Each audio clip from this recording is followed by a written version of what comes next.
of here. That's not going to die. Out of my sight. Out of... Oh, my God. God, help me. Betty. Child. Dear child. Will you open up your eyes? Will you wake? Betty. Little one. Uncle? Susanna Walcott's here from Dr. Griggs. Oh, the doctor. Let her come. Let her come. Come in, Susanna. Oh, what does the doctor say, child? Dr. Griggs, he bid me come and tell you, Reverend Sir, that he cannot discover no medicine for it in his books. Well, then you must search on. Aye, sir, he's been searching since he left you, but he bid me come and tell you that you might think to unnatural things for the cause of it. No. There'll be no unnatural causes here. No. Tell him I've sent for Reverend Hale of Beverly, and Mr. Hale will certainly confirm that. No, let him look to medicine and put out all thought of unnatural causes. Aye, sir. There be none. Aye, sir, he bid me come and tell you. Speak nothing of it in the village, Susanna. Let's go directly home and speak nothing of unnatural causes. Aye, sir, I pray for her. Uncle, the rumor of witchcraft is all about. I think you'd best go down and deny it yourself. The parlor's packed with people, sir. I'll sit with her. And what shall I say to them? That my daughter and my niece I discovered dancing like heathen in the forest? They did dance, Uncle. Let you tell them I confessed it. But they're speaking of witchcraft. Betty's not witch. Abigail, I cannot go before the congregation when I know you haven't opened with me. Now, what did you do with her in the forest? They did dance, Uncle. And when you leaped out of the bush so suddenly, Betty was frightened and then she fainted. And there's the whole of it. Sit you down, child. I would never hurt Betty. I love her dearly. Now look, you child. I have no desire to punish you. That will come in its time. But if you trafficked with spirits in the fort, I must know it. For my enemies surely will, and they'll ruin me with it. But we never conjured spirits. Then why can she not move herself since midnight? This child is desperate. It must come out. The enemies will bring it out. Let me know what you've done there. Abigail, you know that I have many enemies. I know it, Uncle. There's a faction that has sworn to drive me from my pulpit. Do you understand that? I think so, sir. Now, in the midst of such disruption, my own household is discovered to be the very center of some obscene practice. Abominations are done in the forest. They were only sport, Uncle.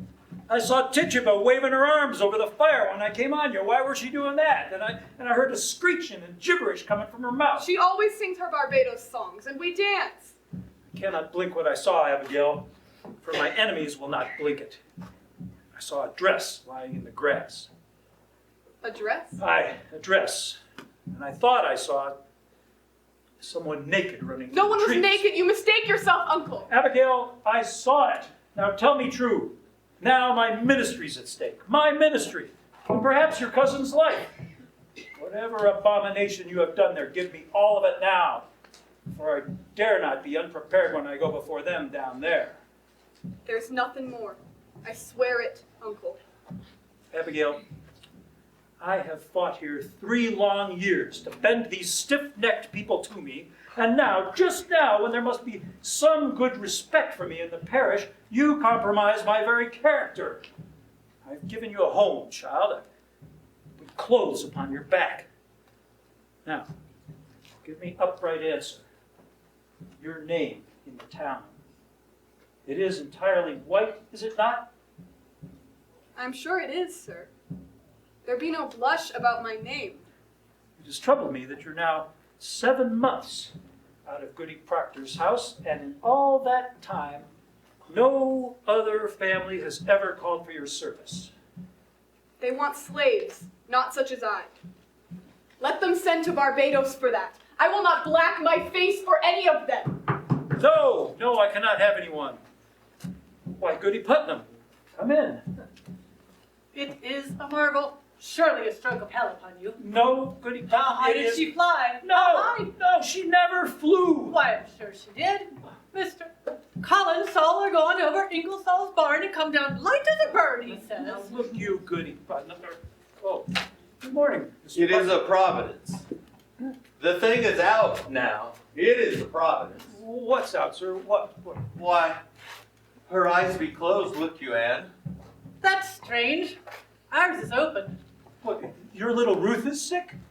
I'd not call it sick. The devil's hand is heavier than sick. It's death, you know. driving into a forked hoof. Pray not. How does your child ail? She ails as she must. She never waked this morning. Her eyes open and she walks, but she hears not and sees not. Her soul is surely taken.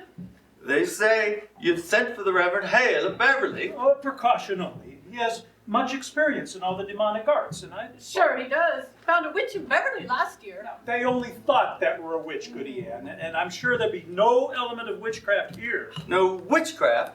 Now look you, Now, Mr. Paris. Thomas, leap not to witchcraft, I pray you.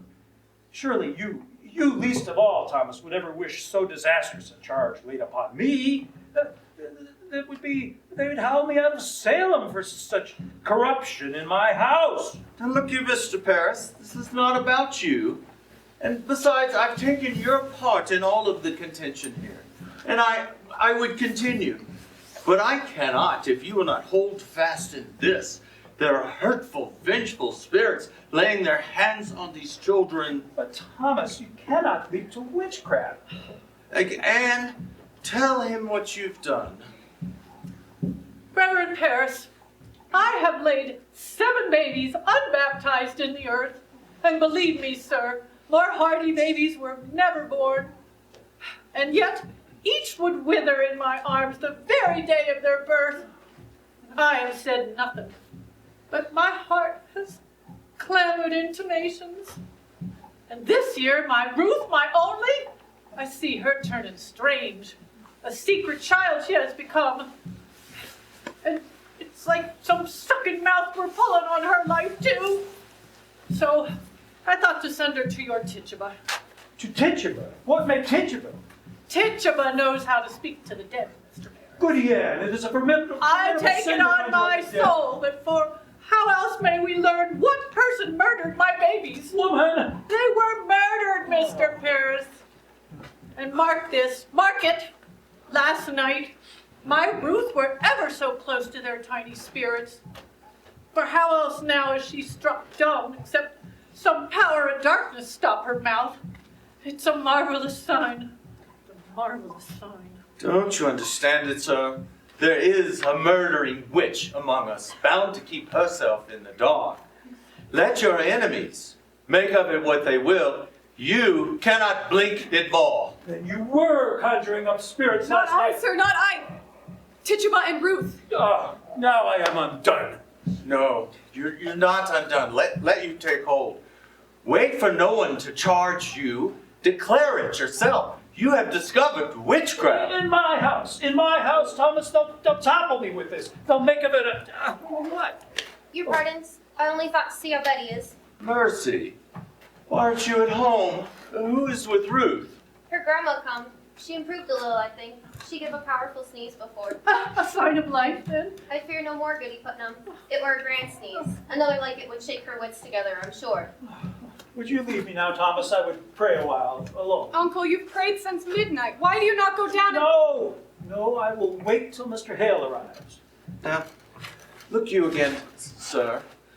You be the one to strike out against the devil. The village will love you for it. Go downstairs, talk with them about it, pray with them. They're thirsting for your word. Surely you'll pray with them. I have no stomach for disputation this morning. I'll lead them in a song. But let you say nothing of witchcraft yet. I will not discuss it. The cause is yet unknown. I've had enough contention since I came. I want no more. Mercy, get yourself home to Ruth, you hear? Hi, Mom. If she starts for the window, cry for me at once. Yes, Uncle. There's a terrible power in her arms today. How is Ruth sick? It's weirdish, I know not. She seems to walk like a dead one since last night. Oh, Betty! Betty! Now stop this, Betty! Sit up now! Have you tried beating her? I gave Ruth a good one and it waked her for a minute. Here, let me have it. No! He'll be coming up. Now look you. If they be questioning us, tell them we danced. I told him as much already. And what more? He saw you naked. Oh, Jesus. What do we do? The whole village is out. What do we do? I just come from the farm. The whole country's talking witchcraft. They'll be calling us witches, Abby. They'll be calling us witches, Abby. She means to tell, I know it. Abby, we've got to tell. Witchery's a hanging error. A hanging like they done in Boston 2 years ago. We've got to tell the truth, Abby. You'll only be whipped for dancing and the other things. Oh, we'll be whipped. I've never done none of it, Abby. I only looked. Well, you're a great one for looking, aren't you, Mary Warren? Betty? Now, Betty, dear, wake up. It's Abigail. I'll beat you, Betty! My, you seem improving. I talked to your papa, and I told him everything, so there's nothing to... I want my mama. What ails you, Betty? Your mama's dead and buried. I'll fly to mama. Let me fly. I told him everything. He knows now. He knows everything we did. Drink blood, Abby. Drink blood. Betty, you never say that again. You will never. You did. You did. You drink a charm to kill John Proctor's wife. You drink a charm to kill Goody Proctor. Shut it! Now shut it! Mama. Mama.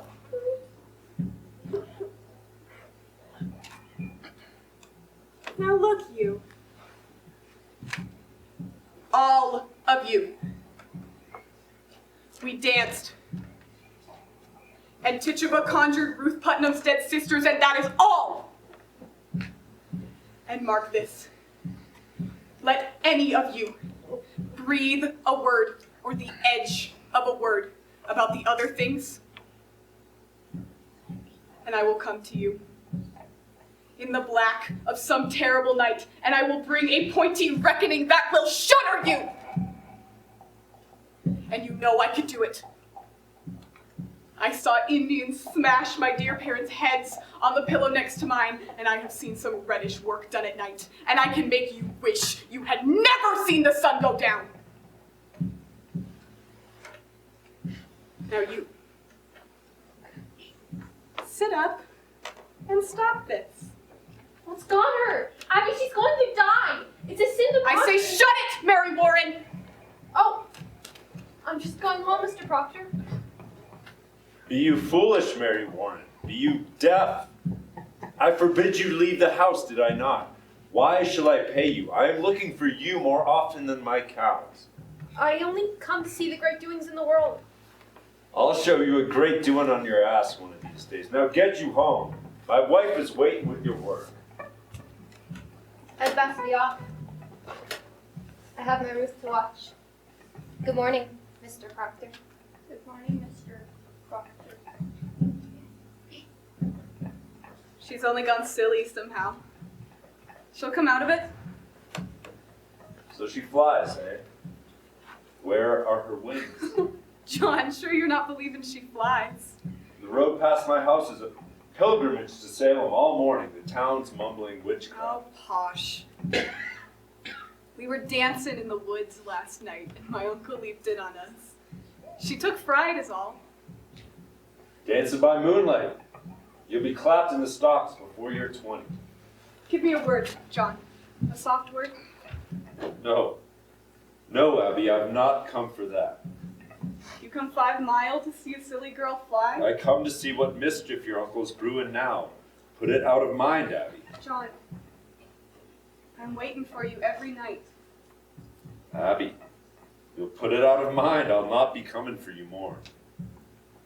You're surely sporting with me. You know me better. I know how you clutched my back behind your house and sweated like a stallion whenever I come near. I saw your face when she put me out.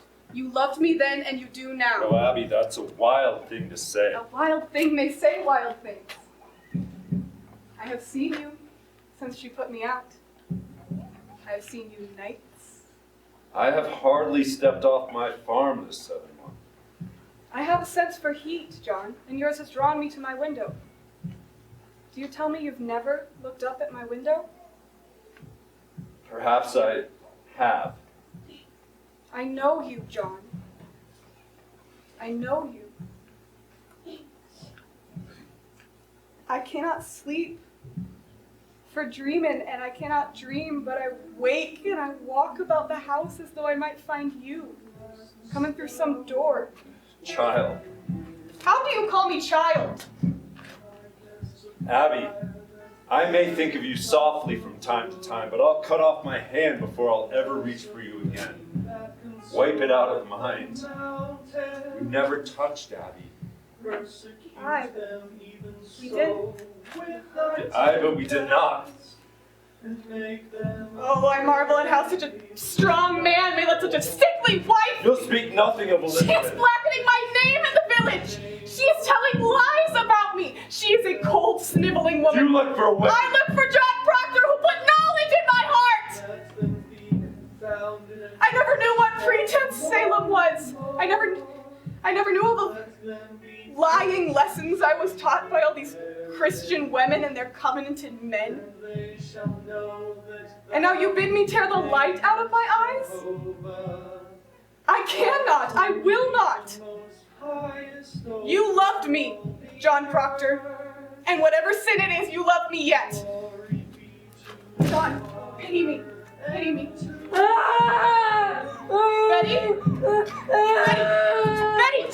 Betty, stop this, Betty. What Betty, else? What have you done to her? she freaks out and suddenly that stops. wail. Betty, stop this, Betty, please. Betty. It's the song. She cannot bear to hear the Lord's name. God forbid. Mark it as a sign. That's a notorious sign of witchcraft afoot, a prodigious sign. It is. Rebecca, come to her. We're lost. She suddenly cannot bear to hear the Lord's name. There's a heart sickness here, Giles, Corey, so please to keep quiet. I have not said a word. No one here can testify I've said a word. Is she going to fly again? I hear she flies. Men, you be quiet now. What have you done?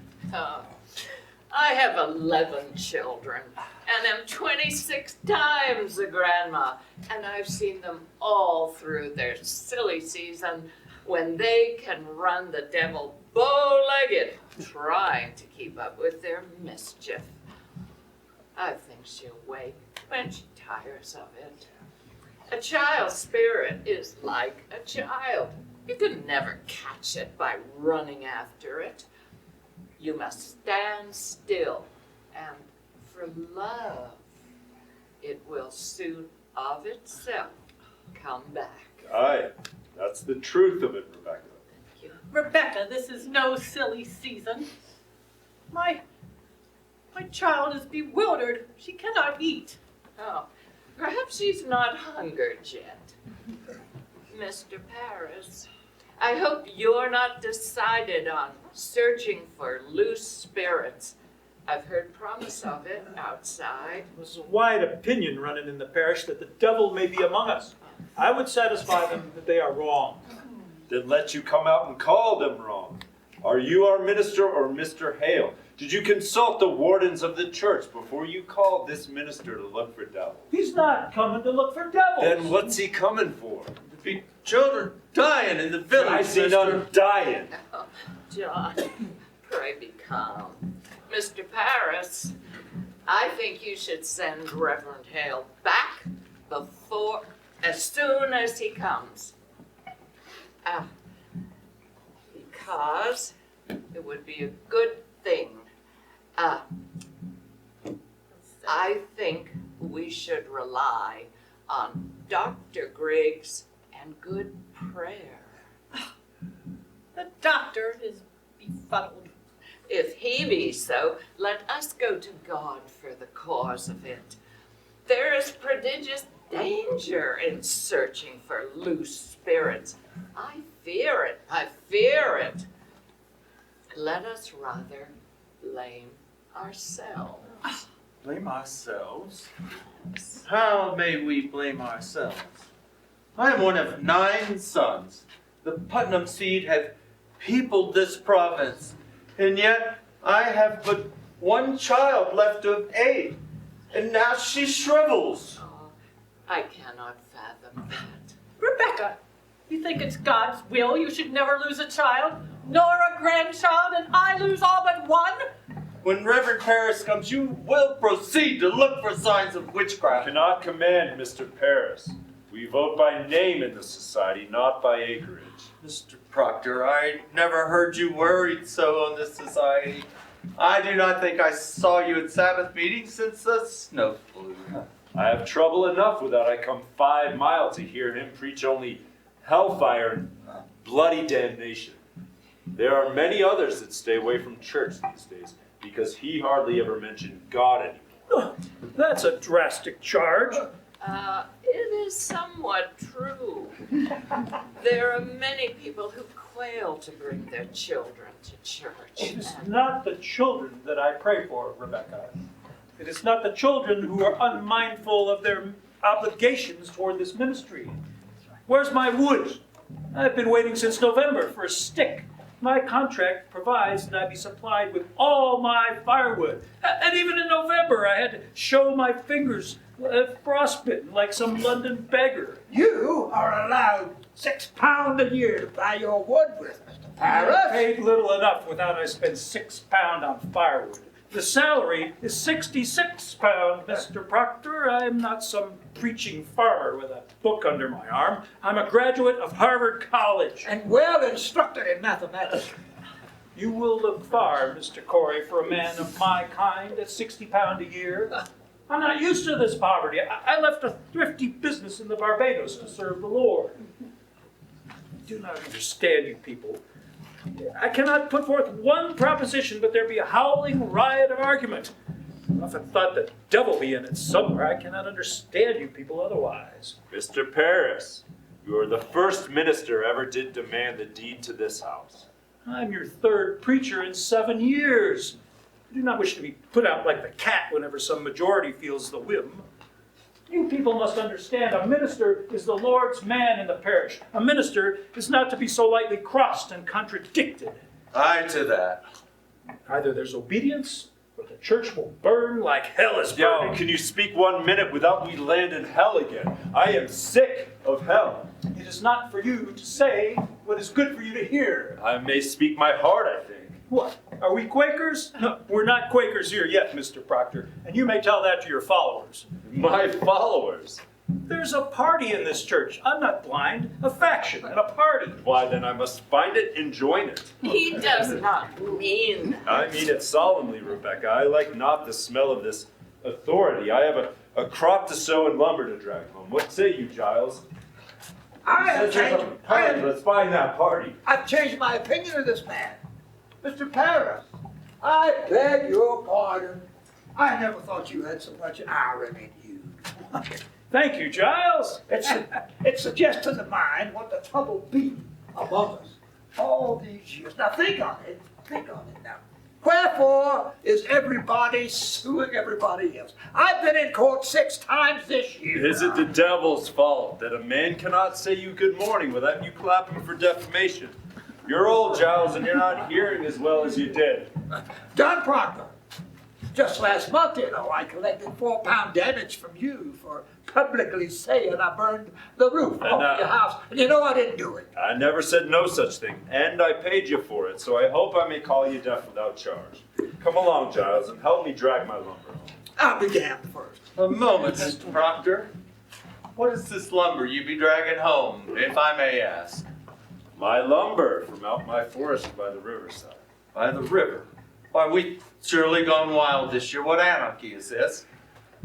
That tract be in my bounds, Mr. Proctor, in my bounds. In your bounds, I bought that tract from Goody Nurse's husband 5 months ago.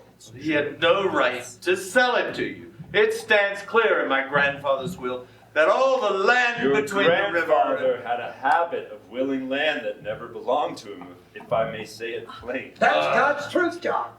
Yeah, he nearly willed away my north pasture, but he knew I'd break his fingers if he ever said his name to it.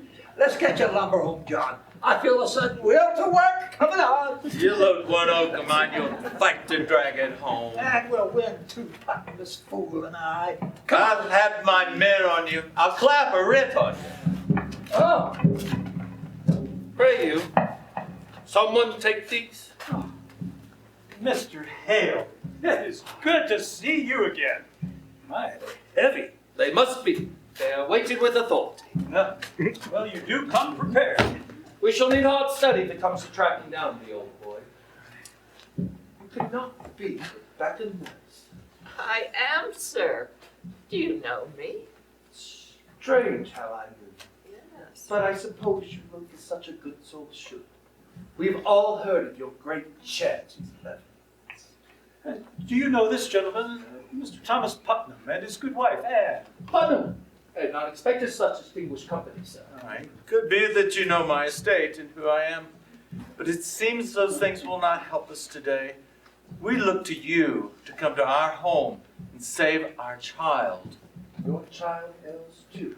Her soul was surely taken. She sleeps and yet she walks. She cannot eat. Cannot eat. You men also have afflicted children. No, these are farmers. John Proctor. He don't believe in witches. I never spoke on witches one way or the other. Will you come, Giles? No, I think I'll stay on. I have some few queer questions of my own to ask this fellow. I've heard you be a sensible man, Mr. Hale. I hope you leave some of it in Salem. Will you look at our daughter, sir? She's tried to leap out the window. We found her this morning on the high road, flapping her arms as though she'd fly. Tries to fly. And she cannot bear to hear the Lord's name. Mr. Hale, that is a sure sign of witchcraft afloat. No. Now let me instruct you. We cannot look to superstition in this. The devil is precise. The marks of his presence are definite as stone. And we must look only for his proper signs. And judge nothing before him.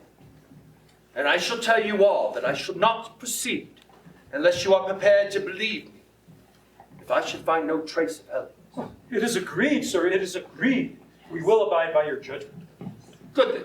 Now, what was your first warning of this strangeness? Why, sir, I found her and my niece Abigail and 10 or 12 of the other girls dancing in the Do you forest last permit night. dancing? No. We're Mr. Paris's slave has knowledge of conjuring, sir. We cannot be certain of that, Goody Ann. I know it. I sent my child for she should learn from Tituba, who murdered her sisters. Goody Ann, you sent a child to conjure the dead? Let God blame me, not you, Rebecca. I'll not have you judging me anymore. Mr. Hale, is it a natural work to lose 7 children before they live a day? 7-day childbirth. Hi.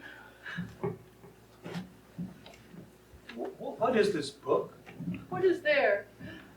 Here is all the invisible world, caught, defined, and calculated. In these books, the devil stands stripped of all his brute disguises. Here are all your familiar spirits, your incubi, your succubi, your witches that go by land, by air, and by sea, your wizards of the night and of the day. Have no fear. We shall find him out if he has come among us, and I mean to crush him utterly if he has shown his face. Will it hurt the child, sir? I cannot say. If she is truly in the devil's grip, we may have to rip and tear to get her free. I think I will go then. I am too old for this. Why, Rebecca, we may open the boil of all our troubles today here. Oh, let us hope for that. I go to God for you, sir. I hope you do not mean that we go to Satan here. I wish I knew. Come, Mr. Hale, let's get on. Sit you here. Mr. Hale, I've always wanted to ask a learned man, what signifies the reading of books? What books? I can't tell, so she hides it, you see. Who does this? My wife, Martha. I wake up many times at night and find her in a corner reading of a book. What do you make of that? Well, that's not It necessarily. just comforts me. It just comforts me. Well, just last night, mark this. I tried, and I could not say my prayers. And then she closes her book, and she walks out of the house, and then suddenly, mark this. I could pray again. Stop at your prayer. Ah, That's interesting. yeah. I should like to speak further on this. I'm not saying she trusts the devil, mind you, but I would admire to know what books she reads and why she hides them. She'll not answer me, you see. Aye, we will discuss it.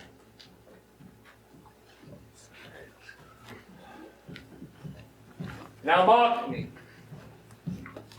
If the devil is in her, you will witness some frightful wonders in this room. So please do keep your wits about you. Mr. Putnam, stand close in case she flies. Now, Betty, can you sit up? Can you hear me? I am John Hill, minister of Beverly. I've come to help you, dear. Do you remember my 2 little girls at Beverly? How can it be the devil? Why would he choose my house to strike? What victory would the devil have to win a soul already had? It is the best the devil wants. And who is better than the minister? That's deep, Mr. Paris. Very deep. Someone afflict you, child. It may not be a woman, mind you, or a man. Perhaps a bird, invisible to others, comes to you. Perhaps a pig, or any beast at all. Does some figure bid you fly? Nomine Domini Sabbath. Sufflique et de ad infernus!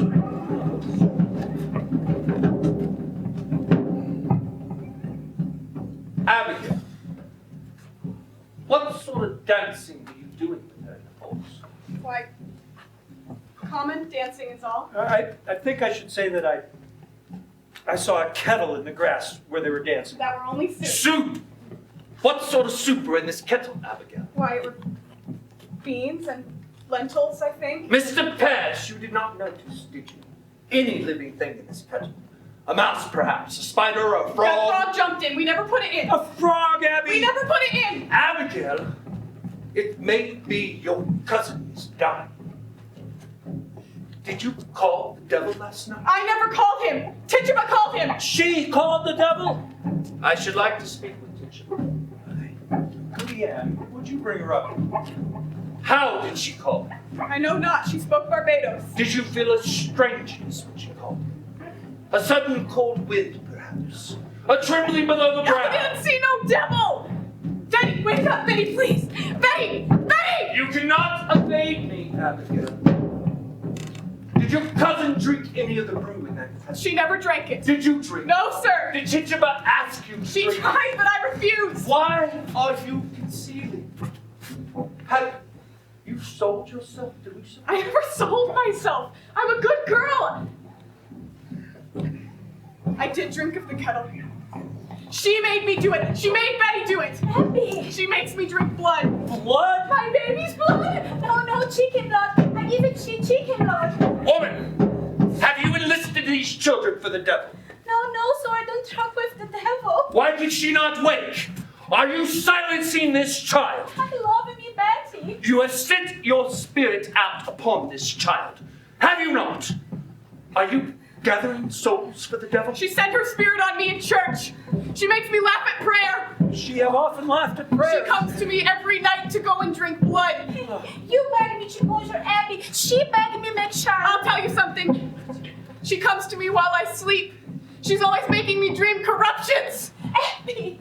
Sometimes I wake and I find myself standing in an open doorway and not a stitch on my body. I always hear her laughing in my sleep. I hear her singing her Barbados songs and tempting me. Miss Reverend, I never. Now, Tituba, I want you to wake this child. I have no power on this child, sir. You most certainly do, and you will loose her from it now. When did you compact with the devil? I don't compact with no devil. You will confess yourself, or I will take you out and whip you to your death, Tituba. No, this woman must be hanged. She must be taken and hanged. No, don't hang it, Tituba. I tell him I don't desire to work for him, sir. Who? The devil? Now, Tituba, I know that when we bind ourselves to hell, it is very hard to break with it entirely. We are going to help you tear yourself free.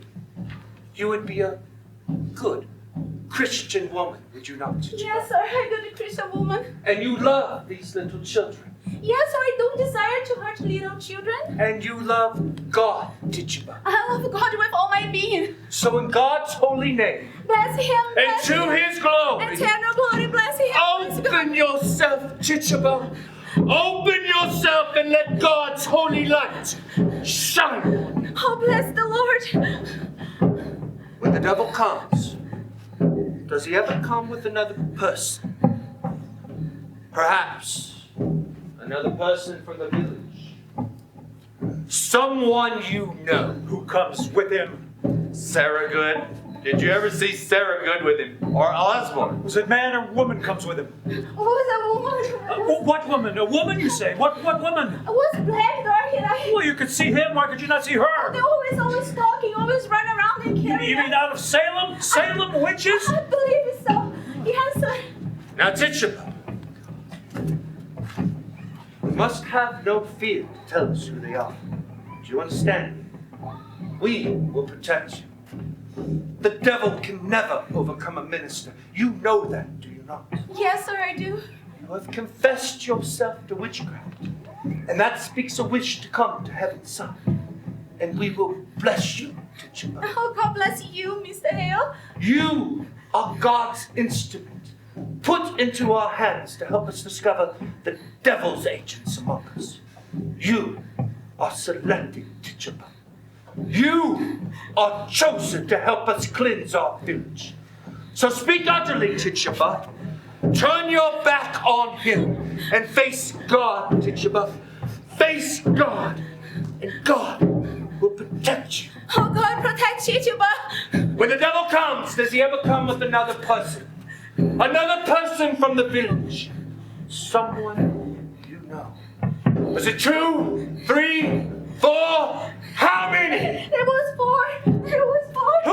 Who? Their names! Their names! Oh, how many times he beat me to kill you, Mr. Paris. No, me? He said, Mr. Paris must be killed. Mr. Paris no good man. Mr. Paris mean man, no gentleman. And he beat me right out of my bed and cut your throat. I tell him no. I don't hate that man. I don't want to kill that man. But he said, you work for me, Tituba, and I'll make you free.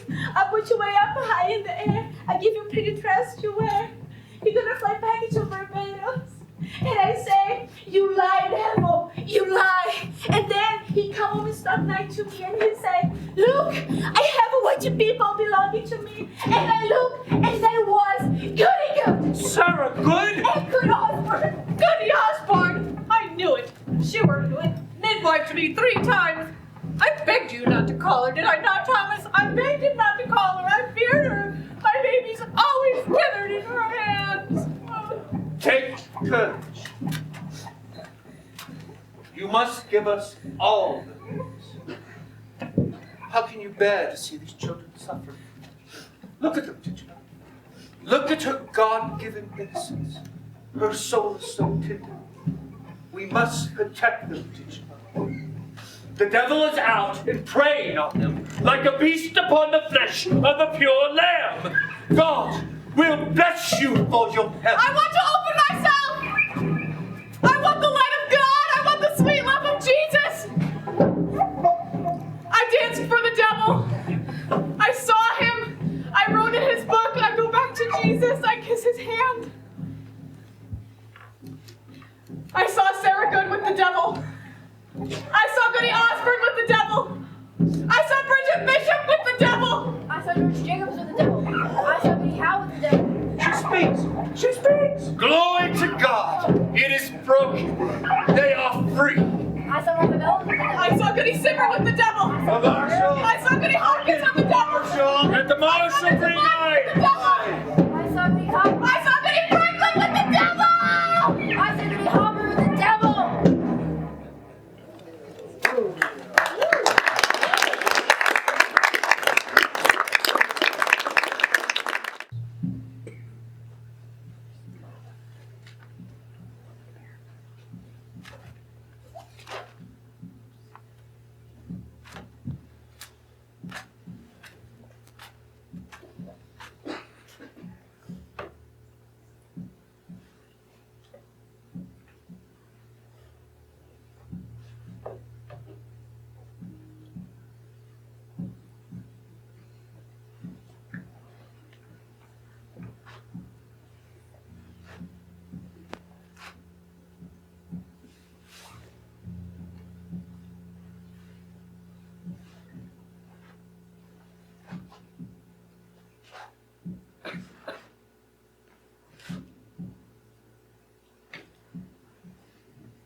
What keeps you so late?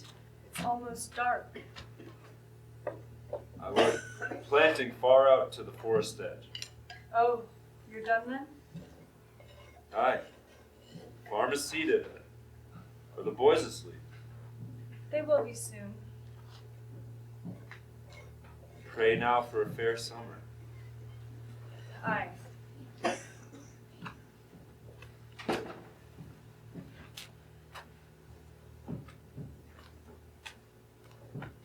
Are you well today? I am. It is a rabbit. Oh, is it? In Jonathan's trap? No, she walked into the house this afternoon. I found her sitting in a corner like she come to visit. Well, that's a good sign walking in. Aye, pray God. It hurt my heart to strip her poor rabbit.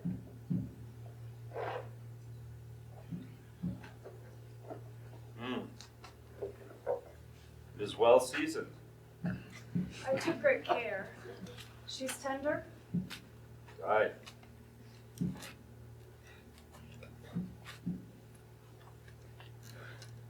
I think we'll see green fields soon. It's warm as blood beneath the clods. That's well.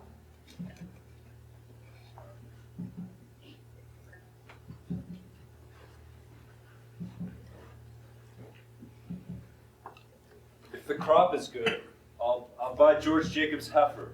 How would that please you? Aye, it would. I mean to please you, Elizabeth. I know it, John.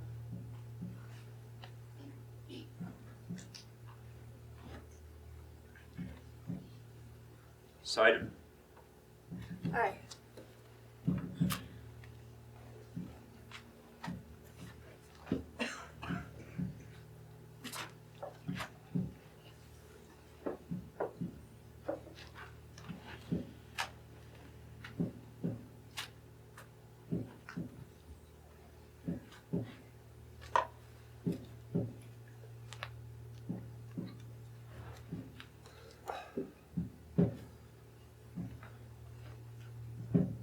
This farm's a continent when you go foot by foot dropping seeds in.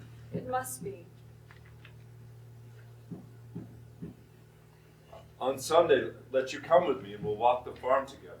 I never see such a load of flowers on the earth. Massachusetts is a beauty in the spring. Aye, it is.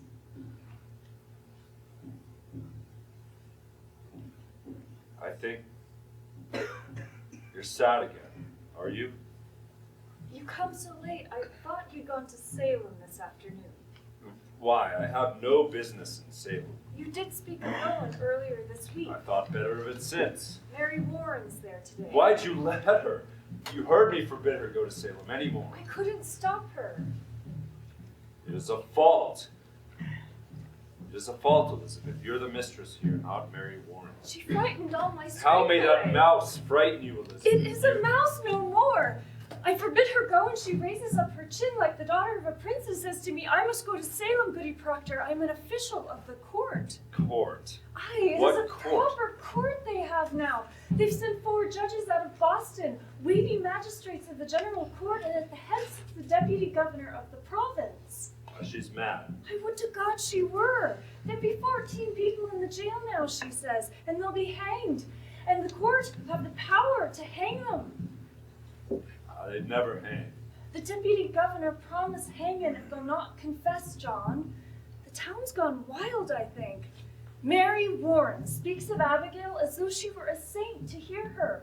And she brings the other girls into the court, and where she walks, the crowd will part like the sea for Israel.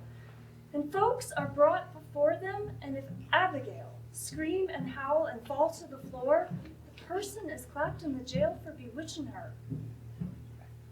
Oh. It is a black mischief.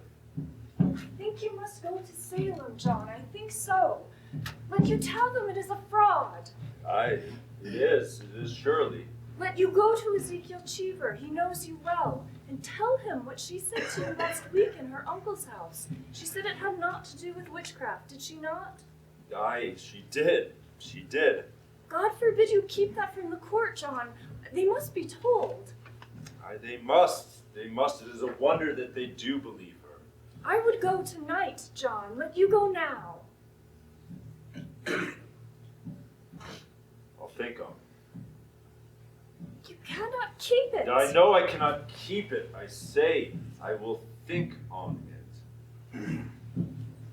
Good, then. Let you think on it.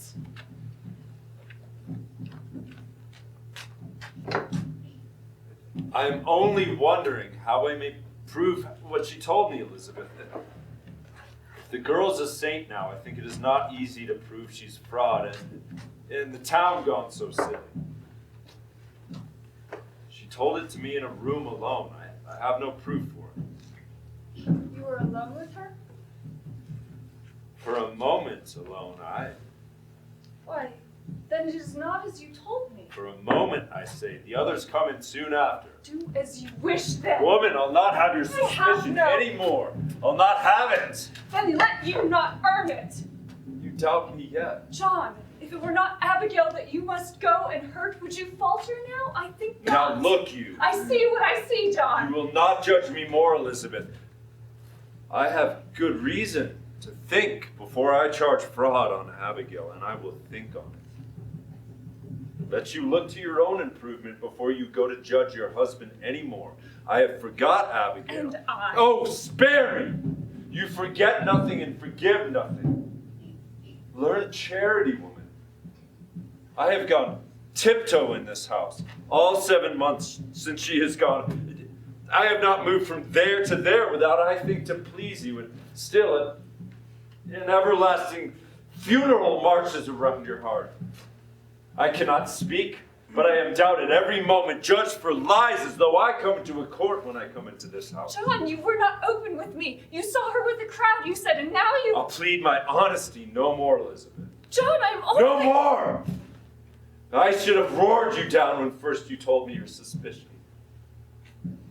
But I wilted, and like a Christian, I confessed. Some dream I had must have mistaken you for God that day, but you're not. You're not. Let you remember it. Let you look sometimes for the goodness in me and judge me not. I do not judge you. The magistrate sits in your heart that judges you.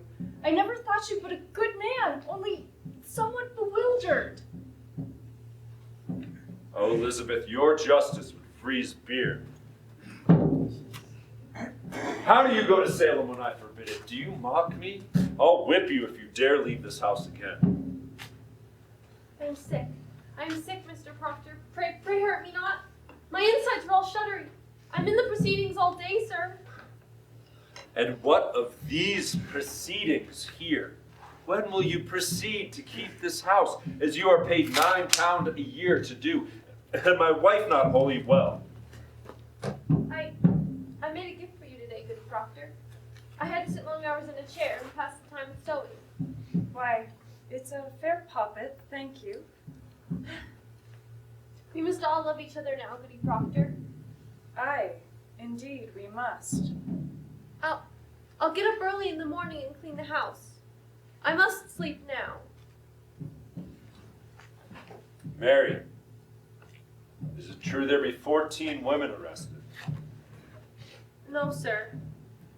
There be 39 now. Why, she's weeping. What ails you, child? Goody Osborne will hang. Hang, you say? I... The deputy governor will permit it. He sentenced her. He must. But not Sarah Good. For Sarah Good confessed, you see, Confessed. To what? that she sometimes made a compact with Lucifer and wrote her name in his black book with her blood and bound herself to torment Christians till God's thrown down and we all must worship hell forevermore. But surely you know what a jabberer she is. Did you tell them that? Mr. Proctor, in open court she nearly choked us all to death. How choked you? She sent her spirit out. Why, Mary, surely. She tried to kill me many times, Goody Proctor. I've never heard you mention that before. I never knew it before. I never knew anything before. When she come into that court, I say to myself, I must not accuse this woman, for she sleep in ditches, and so very old and poor.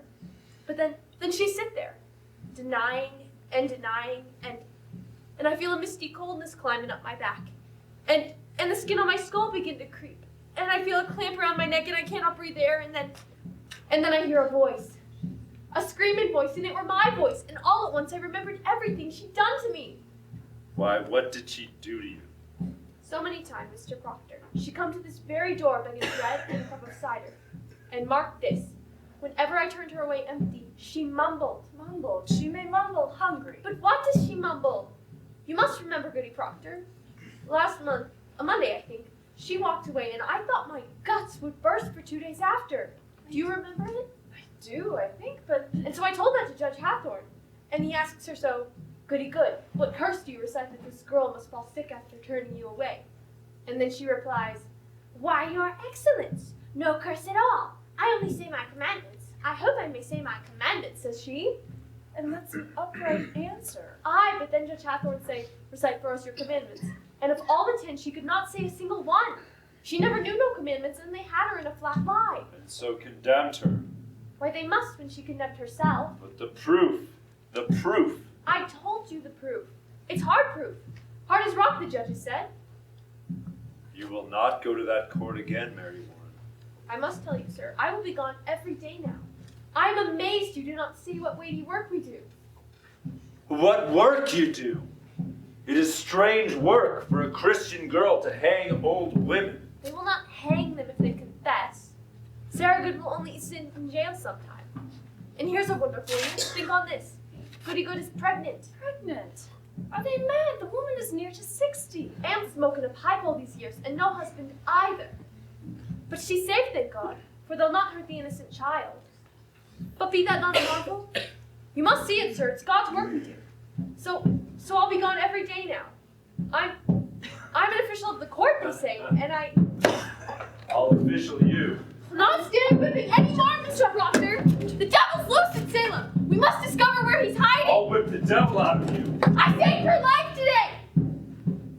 I'm accused? You are somewhat mentioned. But I said I never see no sign you ever sent your spirit out to hurt no one. And seeing I do live so closely with you, they dismissed it. Who accused me? I'm bound by law. I cannot tell it.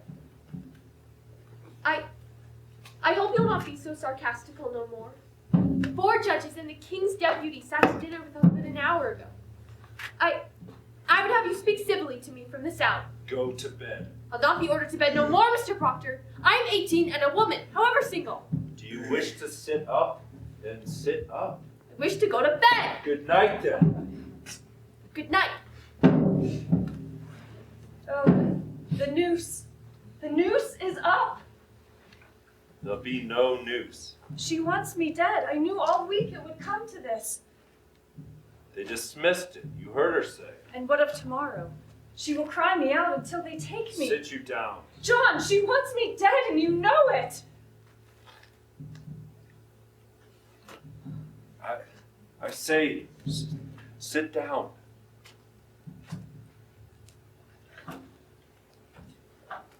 Now we must be wise, Elizabeth. Oh, indeed, indeed. Fear nothing. I'll find Ezekiel Jeever. I'll tell him she said it were all sport.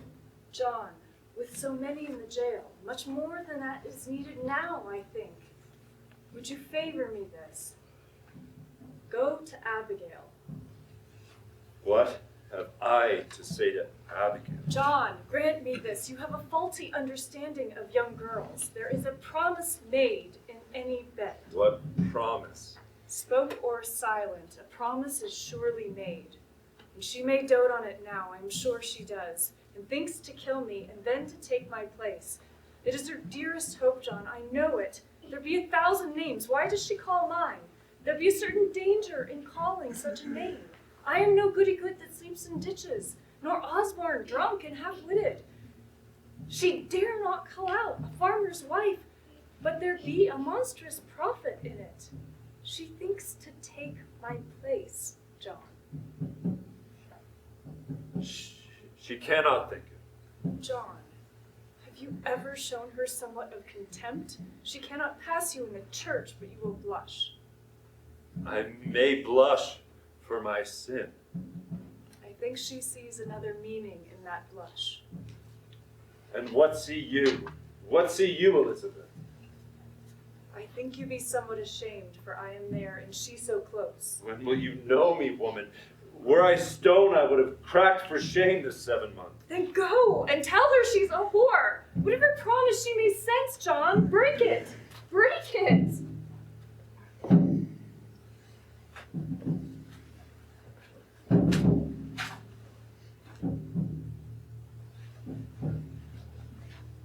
Good. Then I'll go. Oh, how unwillingly. I will curse her hotter than the oldest cinder in hell. Fear not, but pray, begrudge me not my anger. Your anger! Woman, am I so base? Do you truly think me base? I never called you base. Then how do you charge me with such a promise? The promise that a stallion gives a mare, I gave that girl. Then why do you anger with me when I bid you break it? Because it speaks deceit. And I am honest, but I'll plead no more. I see now your spirit twist around the single error of my life, and I will never tear it free. You will tear it free when you come to know that I will be your only wife or no wife at all. She has an arrow in you yet, John Proctor, and you know it well. Good evening.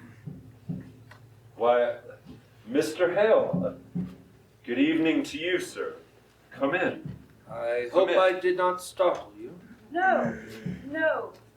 It's only we heard no horse. Your good wife, Proctor. Aye, Elizabeth. I hope you're not off to bed yet. No, let you come in, Mr. Hale. We are not used to visitors after dark, but you're welcome here. Will you sit you down, sir? I will. Let you sit, good wife, Proctor.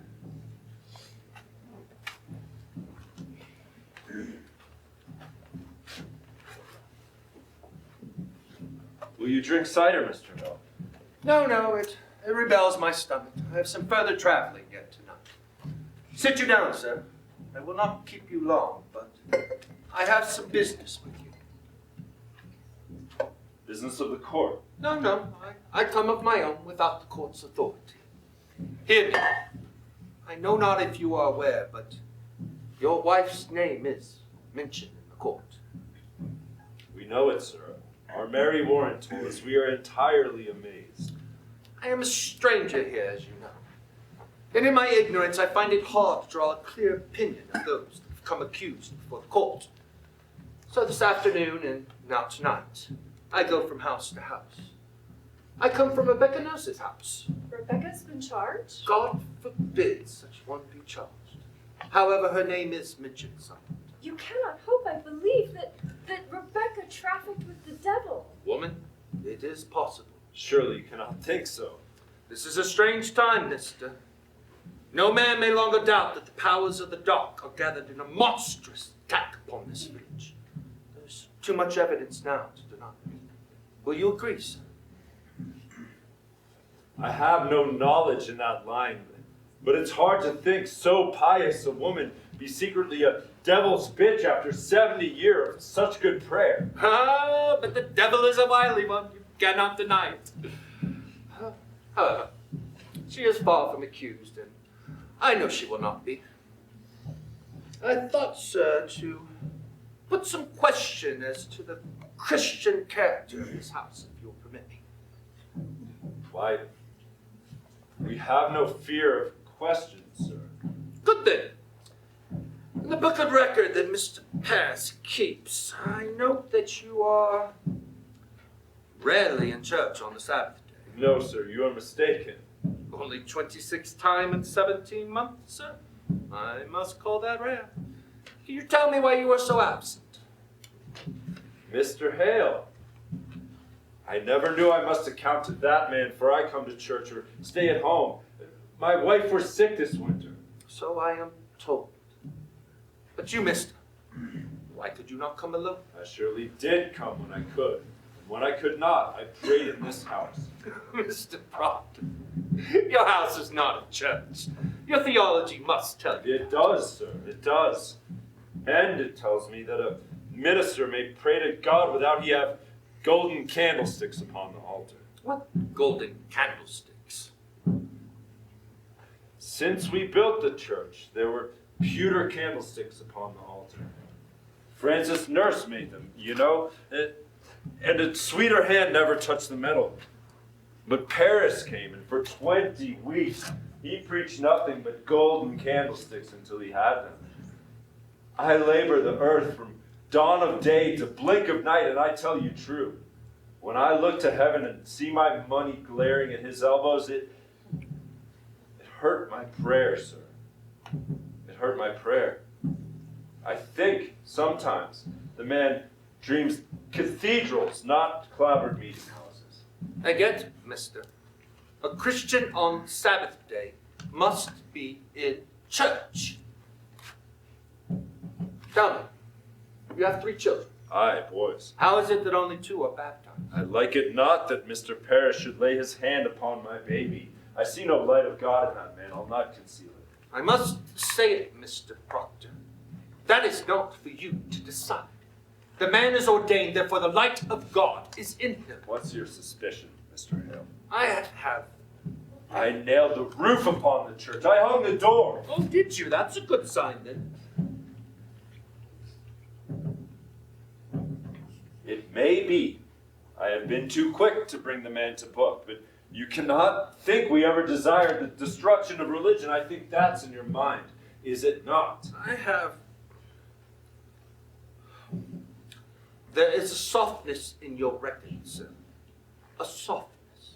I think we have been too hard on Mr. Paris. I think so. But sure, we never loved the devil here. Do you know your commandments, Elizabeth?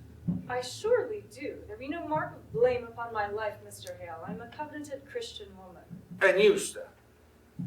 I am sure I do, sir. Let you repeat it, then, if you will. The commandments. Aye.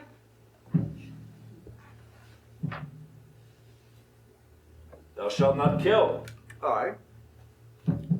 Thou shalt not steal. Thou shalt not covet thy neighbor's goods, nor make unto thee any graven image. Thou shalt not take the name of the Lord in vain. Thou shalt have no other gods before me. Thou shalt remember the Sabbath day and keep it holy. Thou shalt honor thy father and mother. Thou shalt not bear false witness. Thou shalt not make unto thee any graven image. You have said that twice, sir. Aye. Adultery, John. Aye.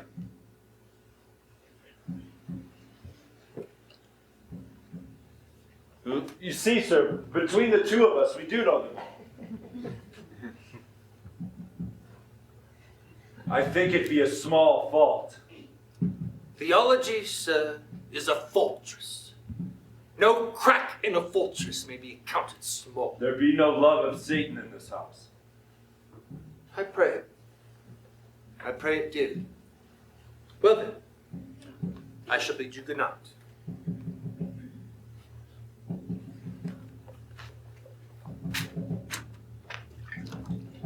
Mr. Hale, I do think you are suspecting me somewhat, are you not?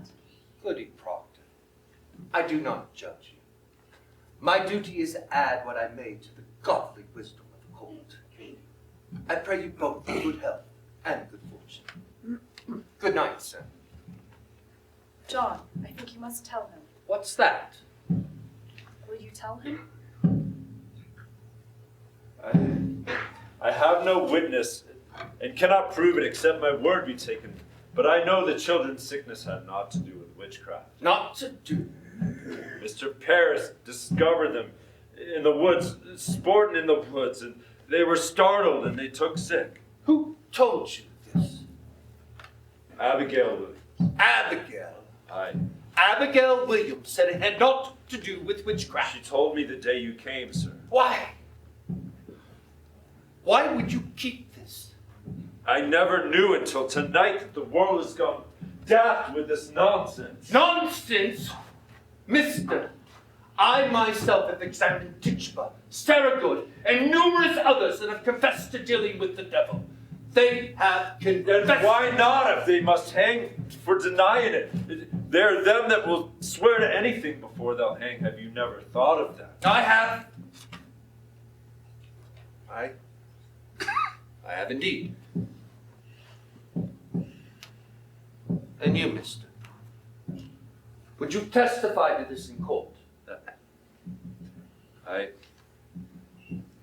had not reckoned with going into court, but if I must, I will. You falter there. I falter nothing, but I may wonder if my story will be credited in such a court.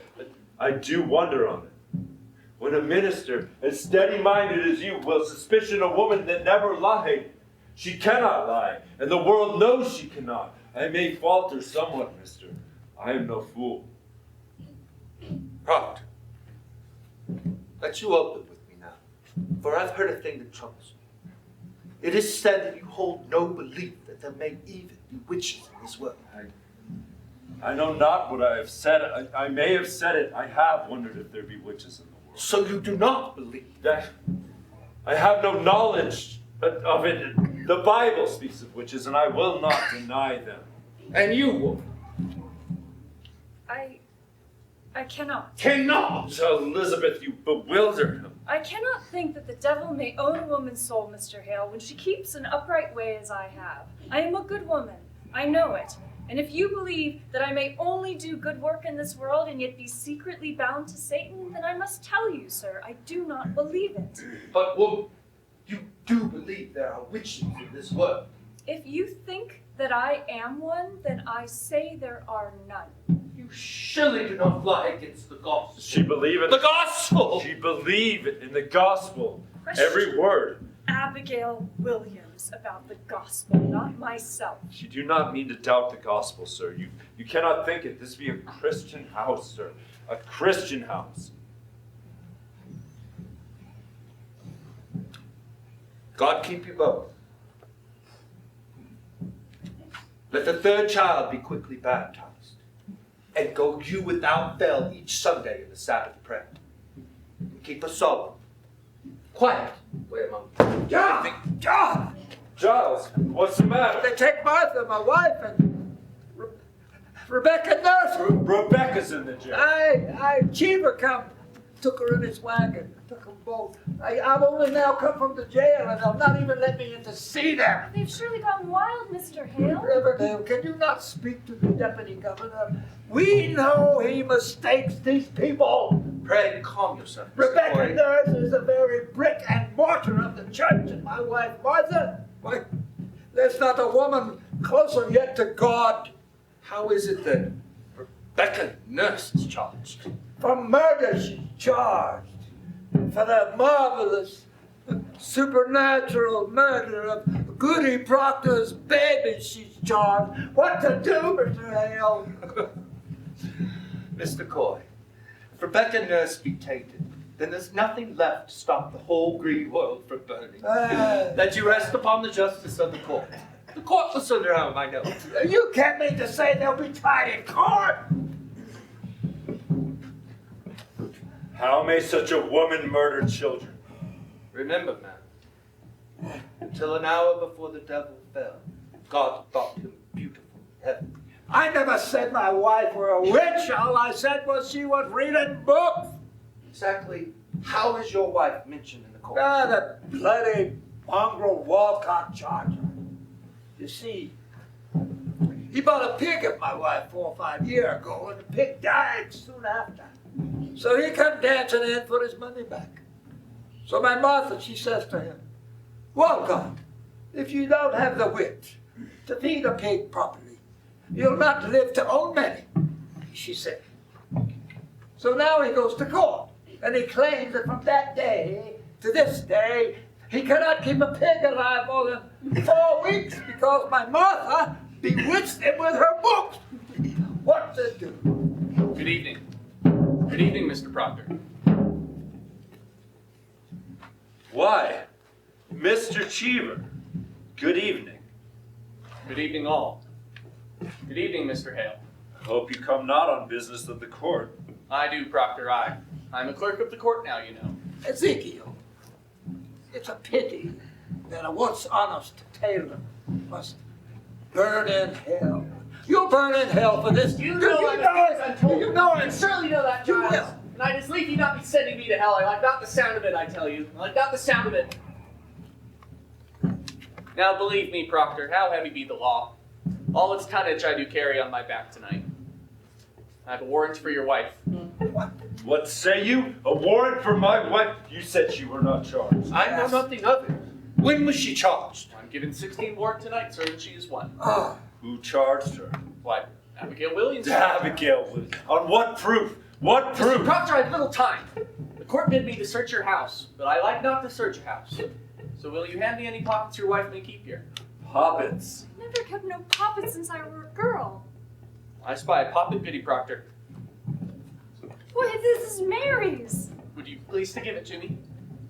Has the court found a text in poppets? Do you keep any others in this house? No, nor this one either until tonight. What signifies a poppet? Why a poppet may signify. Now, woman, would you please to come with me? She will not fetch Mary. No, I'm forbidden to leave her from my sight. You'll leave her out of sight and out of mind, mister. Fetch Mary, Elizabeth. What signifies a puppet, Mr. Cheever? Why, they say that a puppet may signify that she... Why, this? What's there? It is a needle. Willard, it is a needle! And what signifies a needle? Why, this goes hard with her, Proctor. I had my doubts, but it is calamity. You see it, sir. It is a needle. Why, what meaning has it? The girl, the Williams girl, Abigail Williams. She sat to dinner in Reverend Parris's house tonight. Without word nor warning, she falls to the floor. Like a struck beast, he says. And screamed a scream that a bull would weep to hear. And he goes to save her. And stuck 2 inches into the flesh of her belly, he draw a needle out. And demanded of her how she came to be so stabbed. She testified where your wife's familiar spirit pushed it in. Why, she done it herself. I hope you're not taking this for proof, mister. 'Tis hard proof. I find here a poppet that Goody Proctor keeps. I have found it, sir. And in the belly of that poppet, a needle stuck. I tell you, true Proctor, I never warranted to see such proof of hell. And I bid you, obstruct me Here, not. Mary. How did this poppet come into my house? What poppet's that, sir? This poppet. Why, I think it is mine. It is your poppet, is it not? It is, sir. And how did it come into this house? Why, I made it in the court and give it to Goody Proctor tonight. Now, sir, do you have it? Mary Warren, a needle has been found inside this puppet. Why, I meant no harm by it, sir. You stuck that needle in yourself. I believe I did, sir. What say you now? Child, are you certain this be your natural living? May it be, perhaps, that someone conjures you even now to say this? Conjures me? Why, no, sir. I am entirely myself, I think. Let you ask Susanna Walcott. She saw me sewing it in court. Let you ask Abby. Abby sat beside me when I made it. Bid him be gone, mister. Your mind is surely settled now. Bid him out, What mister. signifies a needle? Mary, you charge a cold and cruel murder on Abigail. Murder? I charge... Abigail was stabbed tonight. A needle found stuck into her belly. And she charges me? Aye. Why, that girl is murder! She must be ripped out of this world! You heard that, sir? Ripped out of the world. Willard, you heard. Out with you. Proctor, you dare not touch that. Out with you. You've ripped the deputy governor. Damn the deputy governor! Out of my house! Now, Proctor! Get you gone with them. You are a broken minister. Proctor, if your wife is innocent! If she is innocent, why do you never wonder if Paris be innocent or Abigail? Is the accuser always holy now? Were they born this morning as clean as God's fingers? I'll tell you what's walking Salem. Vengeance is walking Salem. We are what we always were in Salem. But now, the little crazy children are jangling the keys of the kingdom. And common vengeance writes the law. That warrants vengeance. I will not give my wife to vengeance. I'll go, John. You will not go. John, I have 9 men outside. You cannot keep her. The law binds me. John, I cannot budge. You will see her taken. Proctor, the court is just. Pontius Pilate, God will not let you wash your hands of this. John, I think I need to go with them. Mary, there is bread enough for the morning. You will bake in the afternoon. Help Mr. Proctor as though you were his daughter. You owe me that, and much more. When the children wake, tell them nothing of witchcraft. It will frighten them. I will bring you home, but I will bring you soon. Bring me soon, John. I will fall like an ocean on that court. Fear nothing, Elizabeth. I will fear nothing.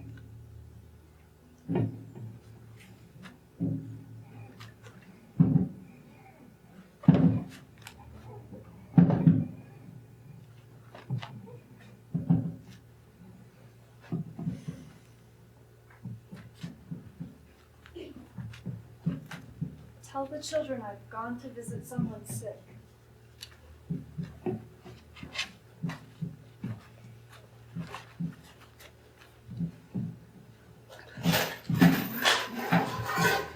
Willard! Willard! Do not chain her! Damn you, man! You will not chain her! It's not have it! It's a fraud! You know it is a fraud! What holds you, man? What holds you? I'll pay you, Willard. I will surely pay you. In God's name, John, I cannot help myself. You know I must chain them all. Now let you keep in this house till I'm gone. Man, are you blind? Mr. Proctor. Out of my sight. Charity, Proctor. Charity. What I've heard in her favor, I will not fear to testify in court. God help me. I cannot judge her guilty or innocent, I know not. But only this consider. The world goes mad, and it profit nothing that you should lay the cause to the vengeance of a little girl. You are a coward! Though you be ordained in God's own tears, you are a coward. Proctor, I cannot think God be provoked so grandly by such a petty cause. Our jails are packed. Our greatest judges sit in Salem now, and hanging's promised, man. We must look to cause, proportion. Whether murder done, perhaps, and never brought to light. Abomination, some secret blasphemy that stinks to heaven. Think on cause, man, and let you help me to discover it. For there's your way, believe it. There is your only way when such confusion strikes upon the world. So let you counsel amongst yourselves. Think on your village and what they have drawn from heaven such a thundering wrath upon you all. I shall pray God open up our eyes.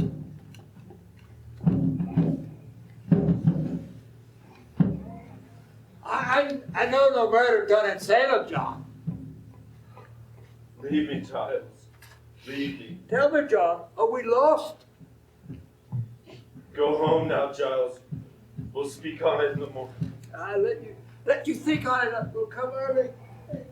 Aye. Go now, Giles. Good night, then. Mr. Proctor, very likely they'll let her come home once they're given proper evidence.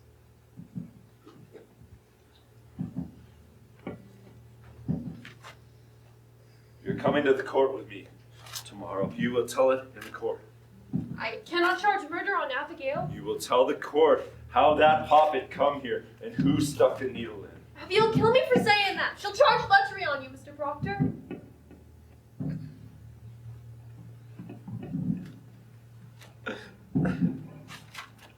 She's told you. I have known it. She'll ruin you with it. I know she will. Good. Then her saintliness is done with. We will slide together into our pit. You will tell the court what you know. I cannot. They'll turn My on me. wife will never die for me. I will bring your guts into your mouth, but that goodness will not die for me. I cannot do it. I cannot. Make your peace with it. Now hell and heaven grapple on our backs, and all our old pretenses ripped away. Make your peace. I cannot. I cannot. Peace! It is a providence, and no great change. We are what we always were, but naked now.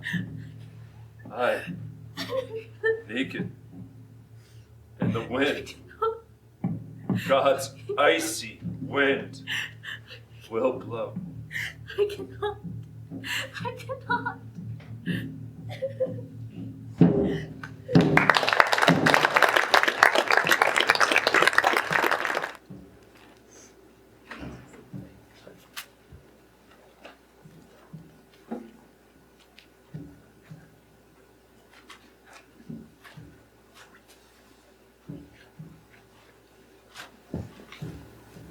I must speak with you, Abigail.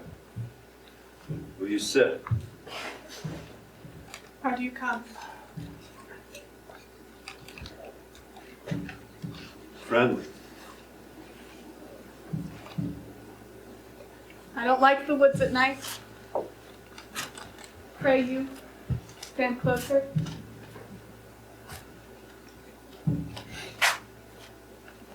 I knew it must be you.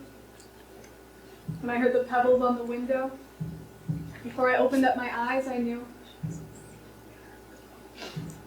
I thought you would come a good time sooner. I had thought to come many times. Why didn't you? I'm so alone in the world now. Are you? I've heard people ride 100 miles to see your face these days. Hi, my face. Can you see my face?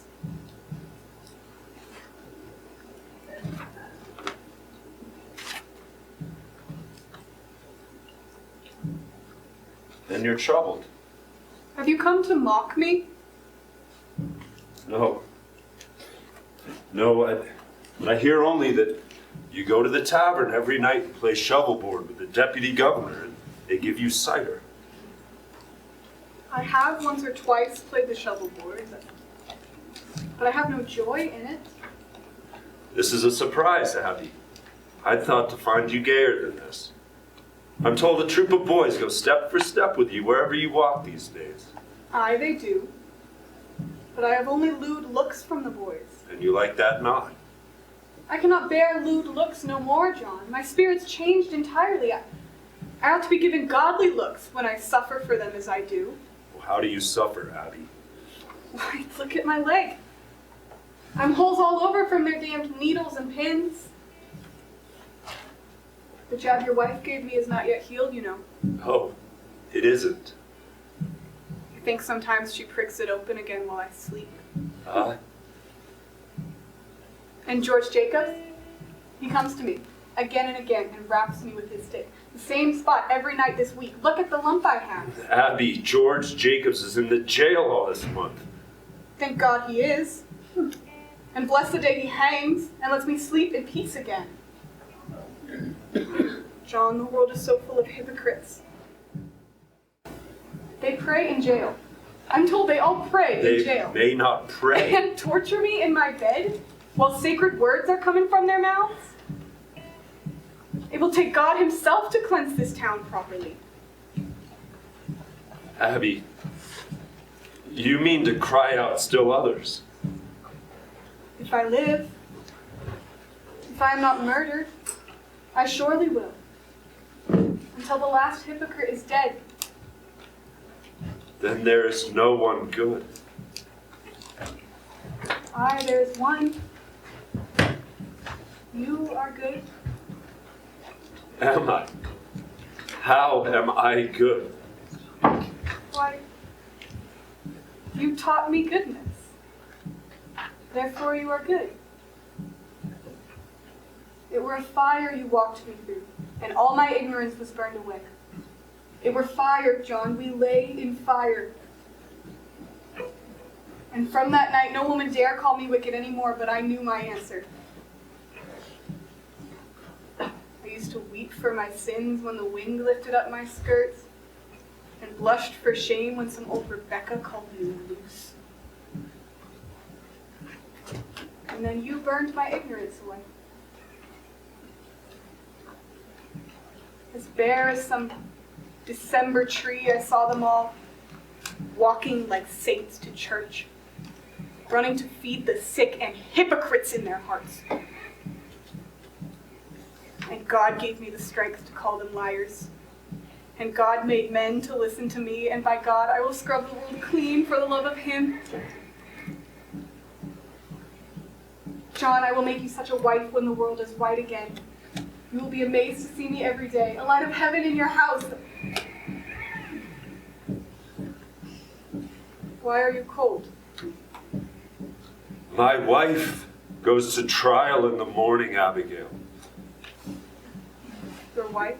Surely you knew of it. I do remember it now. How is she well? As well as she may be 36 days in that place. You said you came friendly. She will not be condemned, Abby. You brought me from my bed to speak of her? I come to tell you, Abby, what I will do tomorrow in the court. I would not take you by surprise, but give you all good time to think on what to do to save yourself. Save myself. If you do not free my wife tomorrow, I am set and bound to ruin you, Abby. Ruin me? I have rocky proof and documents that you knew that Poppet were none of my wife's, and that you yourself bade Mary Warren stab that needle into you. I bade Mary Warren. You know what you do. You are not so mad. Oh, hypocrites! Have you won him too? John, why do you let them send you? I warn you, Abby. They send you! They steal your I honesty! have found my honesty. No. This is your wife pleading. Your sniveling, envious wife. This is Rebecca's voice. This is Martha Corey's voice. You were no hypocrite. I will prove you for the fraud you are. And if they ask you why Abigail would ever do such a murderous deed, what will you tell them? I will tell them why. What will you tell? You will confess to fornication? In the court? If you will have it so will I tell it.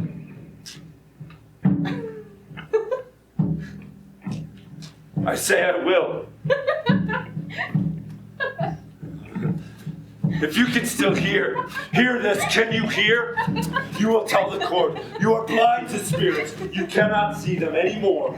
You will never try witchery again, or I will make you famous for the whore you are. Never in this world. I know you, John. You are at this moment singing secret hallelujahs that your wife will hang. You mad, you murderous bitch.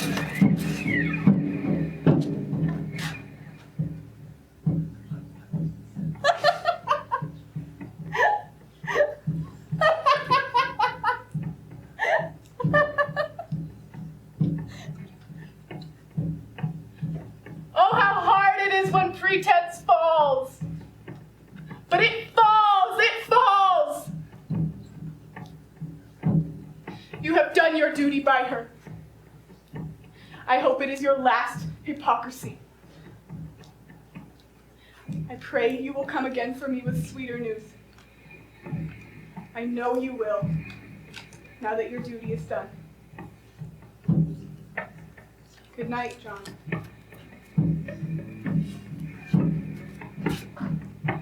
Fear not, for I will save you tomorrow. From yourself, I will save you.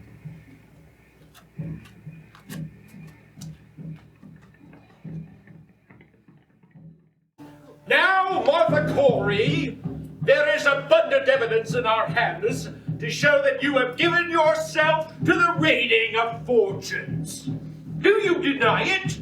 I am innocent to a witch. I know not what a witch is. How then do you know you are not a witch?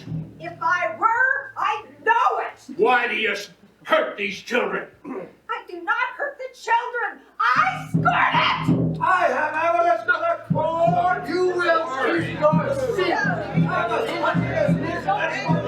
Remove that man, Marshal. Your hair is live. Stand, Excellency. I have evidence. I will no one hear my evidence. I can't be guilty. Let me go. Let me go there. Pray, calm yourself a moment. Now, through there is a court. You, Mr. Hare, go in there. Demand I speak. A moment, sir. A moment. You're hanging my wife. I don't have a moment. How dare you come roaring into this court? Have you gone daft, Corey? You're no Boston judge yet, Hathorne. You will not be calling me daft. Who is this man? Giles Corey, sir, and a more I have asked contentious... a question. I can answer it. My name is Corey, sir, Giles Corey.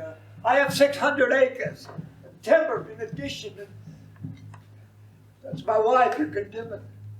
And how do you imagine to help her cause with such contemptuous riot? They're telling you lies about her, sir. Then you take it upon yourself to decide what the court shall believe and what it shall set aside.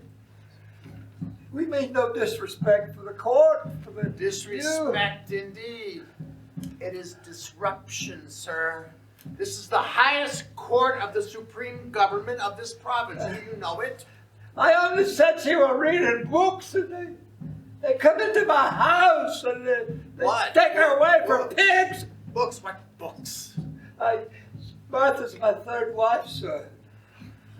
I never had a wife that be so taken with books that I thought to find the cause of it. You see? But it was not a witch I blamed her for. I broke a charity with a woman. I broke a charity with her.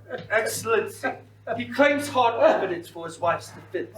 I think in all justice, Then sir. let him submit his evidence in proper affidavit. You are certainly aware of our procedure, Mr. Hale. We are desperate here. We come 3 days now. We cannot be heard. My wife, Martha, and Rebecca Ness were condemned this morning. I think that he should be arrested in contempt, sir. Let you write your plea. In due time, I will take it. We have proof for your eyes, Your Excellency. God forbid you shut them to it. The girls, sir. The girls are frauds. What's that? We have proof of it. We have proof of it. They are all deceiving. This is contempt, sir. Contempt. Mr. Hathorne, do you know who I am, Mr. Corey? I surely do, sir. You must be a wise judge to be what you are. And do you know that near to 400 are in jails from Marblehead to Lynn upon my signature, and 72 condemned to hang by that signature? Your Excellency, I never thought to say it to such a weighty judge, but you are deceived. Mary, what are you about here, Mary Warren? She would speak with the deputy governor. Did you not tell me Mary Warren was sick in bed? She were. When I go to fetch her to court last week, she said she were sick. Now, she's been striving with her soul all week, Your Honor, but now she come to tell the truth to you. Who is this man? John Proctor, sir. Elizabeth Proctor is my wife. This man is mischief, Your Excellency. Beware this man. I think we must hear the girl, sir. Peace. What would you tell us, Mary Warren? She never saw no spirits, sir.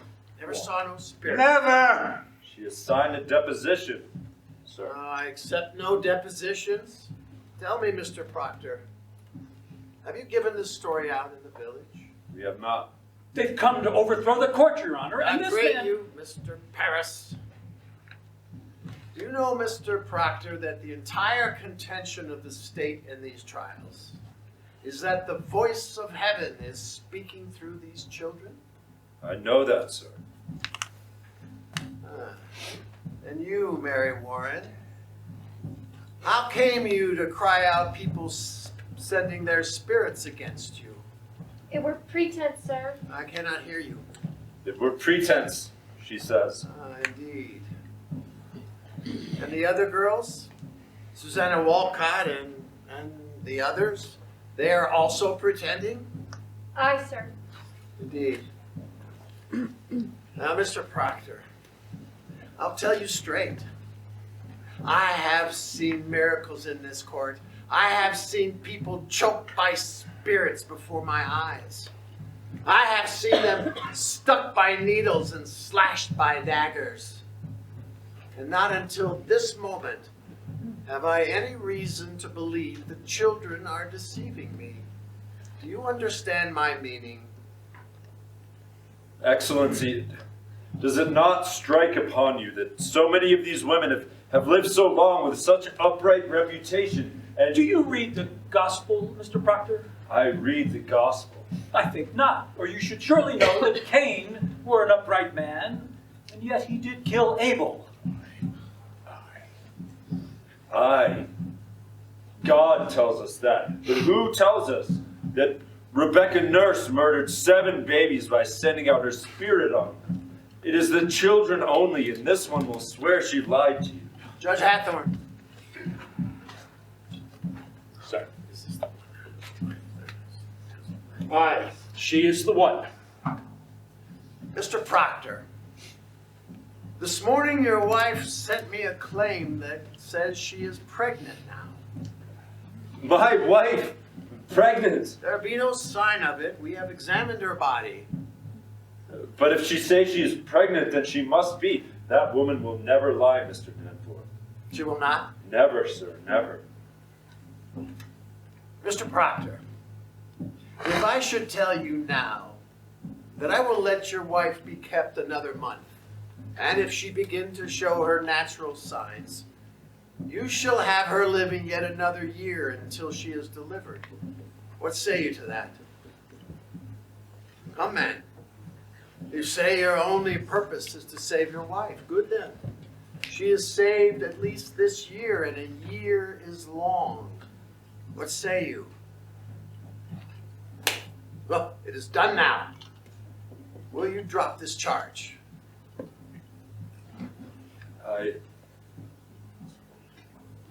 I think I cannot.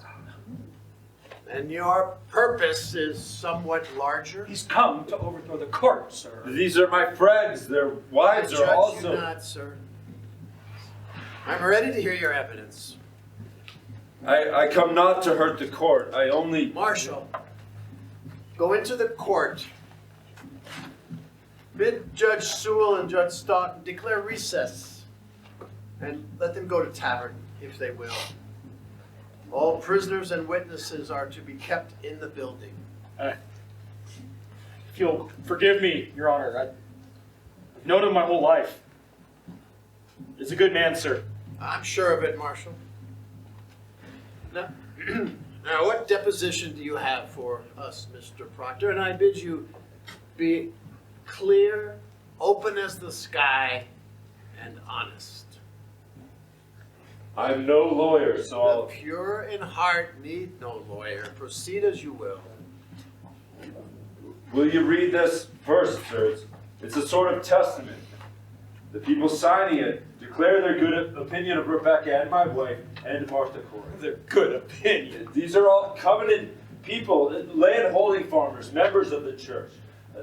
If you'll notice, sir, they've known the women many years and never saw no sign they had dealings with the devil. How many names are here? 91, Your Excellency. These people should 91. be summoned for questioning. So we gave all these people our word that no harm would come to them for signing this. And this is a clear attack upon the court. Is every defense an attack upon the court? To no one. All innocent and Christian people are happy for the courts in Salem. These people are gloomy for it. And I think you deserve to hear from each and every one of them what discontents them with you. I think that they should be called in for examination, sir. It is not necessarily an attack. Your Excellency, these are all covenanted Christians. And I am sure they may have nothing to fear. Mr. Cheever, will you draw up warrants for these? Arrest for examination. Now, mister, what other information do you have for us? And you may sit, Mr. Corey. I have brought trouble on these people, John. No, old man. Oh. You have not hurt these people if they are of good conscience. But you must understand this. A person is either with this court or he must be counted against it. There is no road between.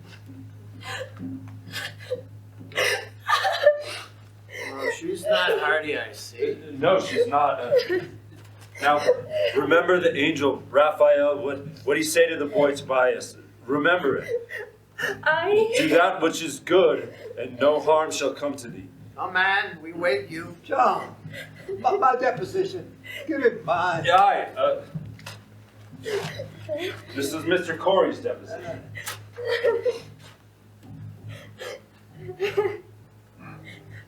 What lawyer drew this, Corey?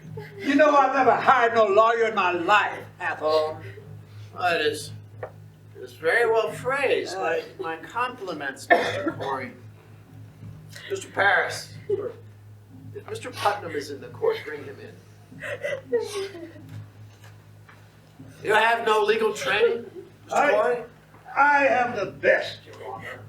I've been 33 times in court in my life. Always plaintiff. Oh, then you are much put upon. I'm never put upon. I know my rights, and I shall have them. You know, your father tried a case of mine once. Must be 35 years ago, I think. Indeed? Yes, he never mentioned it to you. No, I cannot recall it. Well, that's strange. He gave me £9 damage. Your father was a fair judge, he was, yes, he was. You see, at that time, I had a white man, and this no good fella come over to borrow it. There he is. Mr. Putnam, I have here an accusation against you by Mr. Corey. He states that you coldly prompted your daughter to cry witchery against George Jacobs, who is now in the jail. That's a lie, Corey. Mr. Putnam states that your charge is a lie. What say you to that? A fart on Thomas Putnam. That's what I say to him. What proof do you submit? My for your proof is charge, that, sir? if Jacobs hangs for a witch, his property gets forfeited up. That's more. And there's none but Putnam with a coin to buy such a great peace. This man is killing his neighbors for the land, sir. The proof, sir. Mine is there, sir. I heard it from an honest man. The day Putnam's daughter cried out on Jacobs, you heard him say that his daughter had gifted him a fair piece of land. And the name of this man. What man? The man that gave you this information. I cannot give you his name. Why not? You know well why not happen. He'll lay up in jail. Mr. Danforth, this is contempt of the court, sir. You will surely tell us the name. I cannot give you no name. I gave my wife's name once. I mentioned her name. And I'll burn in hell long enough for that. No, I stand mute. In that case, I have no choice but to arrest you for contempt of this court. Do you know that? This is a hearing. You cannot clap me for contempt of a hearing. It is a proper lawyer. Do you wish me to declare the court in full session, or will you give me good reply? I cannot give you no name. I will not give you no name. You are a foolish old man. Mr. Cheever, begin the record. Your Honor, he has a story in confidence. The devil lives on such confidences. Your Honor, without such confidences, there could be no conspiracy. I think it must be broken, sir. No uncorrupted man may fear this court. None. Mr. Corey, you are under arrest for contempt of this court. Now sit you down and let you take counsel with yourself, or you will be set in the jail until you decide to answer all questions. I'll kill you, you No, son of a- Charles, I'll kill Peace, you. Charles, peace. We'll prove ourselves now. We will. Say no more, John. He's playing you. He means to hang us all. This is a court of law, mister. I'll have no effrontery here. Forgive him, sir, for his old age. Peace, Charles. We'll prove it all now. We will. You cannot weep, Mary Warren. Remember the angel. Do that which is good, and no harm shall come to you. Hold to it. There's your rock.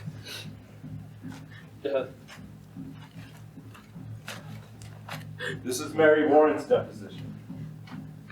I would ask you remember, sir, while you read it, that until 2 weeks ago, she were no different than the other children are today. You saw her scream. She howled, she swore, familiar spirits choked her.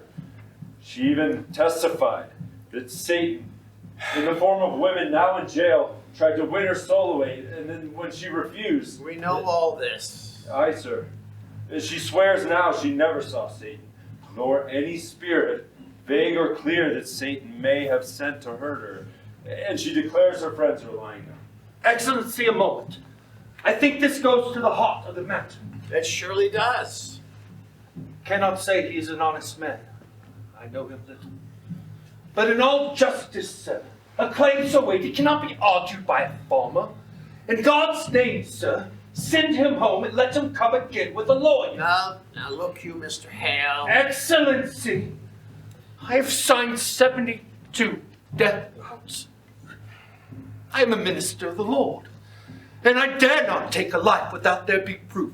So immaculate, no slightest qualm of conscience could doubt it. Mr. Hale, you surely do not doubt my justice. I have this morning signed away the soul for Rebecca Nuss, Your Honor. I'll not concede. And I tell you true, my hand shakes yet as with the wound. I pray you, sir, this argument let lawyers present to you. Mr. Hale, let you put your heart to rest. Her deposition, Mr. Proctor, and you may sit there. I should like to question. Mr. Paris, I beg you be silent.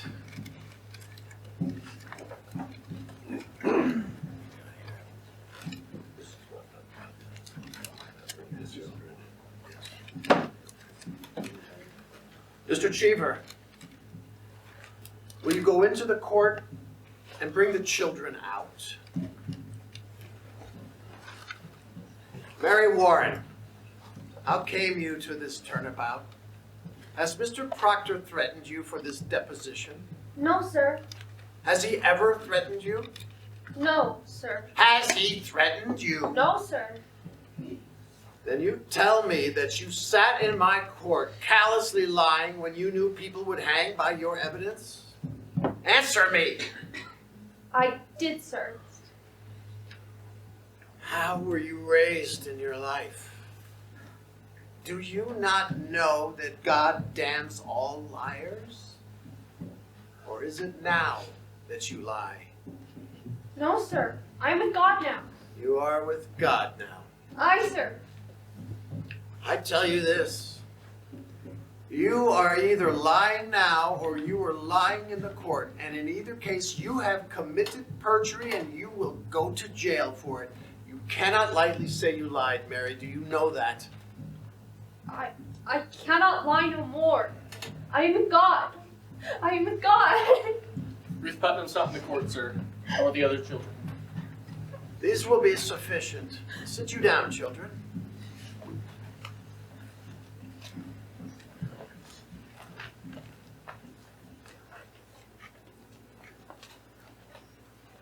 Your friend Mary Warren has given us a deposition in which she swears she never saw familiar spirits, apparitions, nor any manifest of the devil. She further claims that none of you have seen these things either. Abigail Williams, rise. Is there any truth in this? No, sir. Will either of you change your positions now, or do you force me to a hard questioning? I have not to change, sir. She lies. You would still go on with this? Aye, sir. A poppet were discovered in Mr. Proctor's house, stabbed by a needle. Mary Warren claims that you sat next to her in the court while she made it, that you saw her make it, and that you witnessed how she herself stuck the needle into the poppet for safekeeping. What say you to that? It is a lie, sir. While you worked for Mr. Proctor, did you ever see poppets in that house? Goody Proctor always kept poppets. Your Honor, my wife never kept no poppets. Mary Warren confesses it was her poppet. Your Excellency. Mr. Cheever. When I spoke with Goody Proctor in that house, she said she never kept no poppets. But she did say she kept poppets when she were a girl. She has not been a girl these 15 years, Your Honor. Ah, but a poppet will keep for 15 years. It will keep if it is kept. But Mary Warren swears she never saw no poppets in my house, nor anyone else. Why could not? Puppets have been hid where no one ever saw them. There might also be 2 golden candlesticks in my house and no one ever saw them. We are here, Your Honor, precisely to discover what has never been seen. Mr. Danforth, what profit Mary Warren to turn herself about? What may she gain but hard questioning, and worse? You are charging Abigail Williams with a marvelous cool plot to murder. Do you understand that? I do. I believe she means to murder. This child would murder your wife? It is not a child, sir. Mr. Proctor. Abigail leads the girls to the woods, Your Honor, and they have danced there naked. Your Honor, this man... Mr. Paris discovered them there in the dead of night. There's the child she is. Excellency, will you permit me? Pray, proceed. You say you never saw no spirits, Mary. Were never threatened or afflicted by any manifest of the devil or the devil's agents. No, sir. And yet, when people accused of witchery confronted you in open court, you would faint, saying that they had sent their spirits out of their bodies and they choked you. That were pretense, sir. I cannot hear you. Pretense, sir. But you did turn cold, did you not? I myself picked you up many times and your skin were icy. Mr. Danforth. I saw that many times. She only pretended to faint, Your Honor. They're all marvelous pretenders. Oh, well then, can she pretend to faint now? Now. Why not? Now there are no spirits attacking her, for no one in this room is accused of witchcraft. So, let her turn herself cold, now. Let her pretend that she's attacked by spirits, now. Let her faint. Faint! Faint? Aye, faint. Prove to us how you pretended so many times in the court. I cannot faint now, sir. Can you not pretend it? I have no sense of it now. Why? What is lacking now? I cannot tell, sir. Might it be that here we have no afflicting spirits loose, but in the court there were some? I never saw no spirits. Then see no spirits now, and prove to us how you can faint by your own will as you claim. I cannot do it. Your Excellency, this is a trick to blind the court. No, sir, it's not a trick. I used to faint because I thought I saw spirits. Thought you saw them? But I did not, Your Honor. How could you think you saw them unless you saw them? I cannot tell how, Your Honor, but I heard the other girls screaming, and you, Your Honor, you seem to believe them, and It were only sport in the beginning, but then the whole world cried spirits, spirits, and I promise you, Mr. Danforth, I only thought I saw them, but I did not. Surely your excellency is not taken by this simple lie. Abigail Williams, I bid you now search your heart, but beware of it, child. To God, every soul is precious, and his vengeance is terrible upon them that take life without cause. Is it possible, child, that the spirits you have seen are illusions only, some type of deception that may cross your mind when you... This is a base question, sir. Child, I would have you consider it. I have been hurt, Mr. Danforth.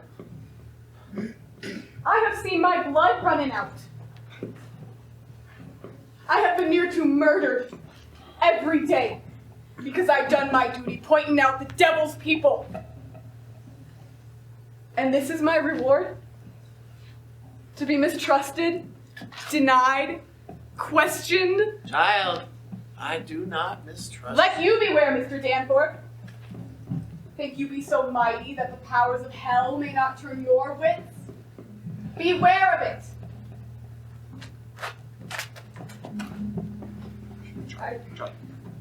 What is it, child? I know not.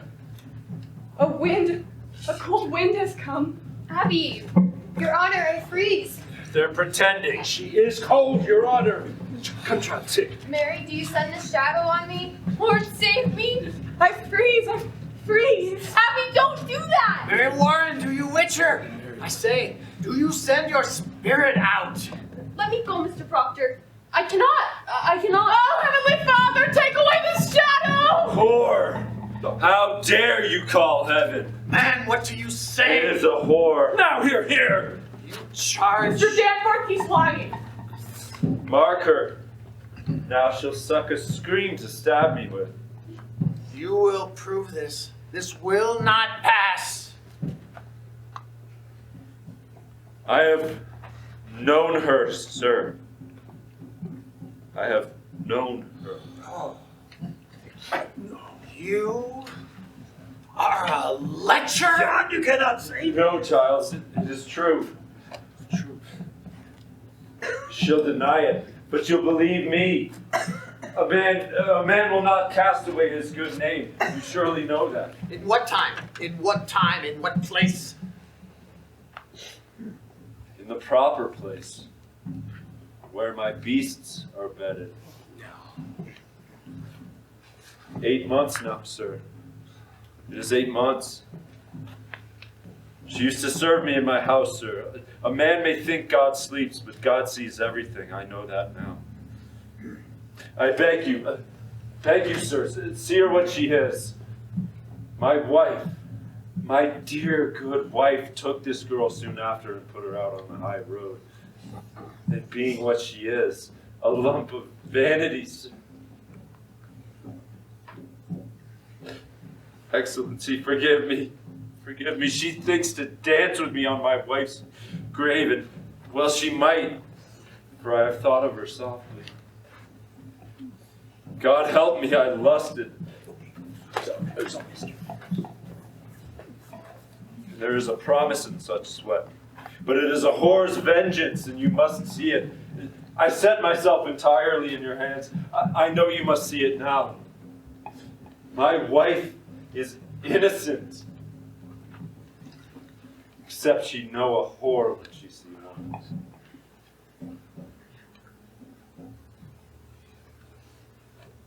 You deny every scrap and tittle of this? If I must answer that, sir, I will leave, and I will not come back. She does not deny it, Mr. Danforth. You will She does not deny it. You are. Sit you down.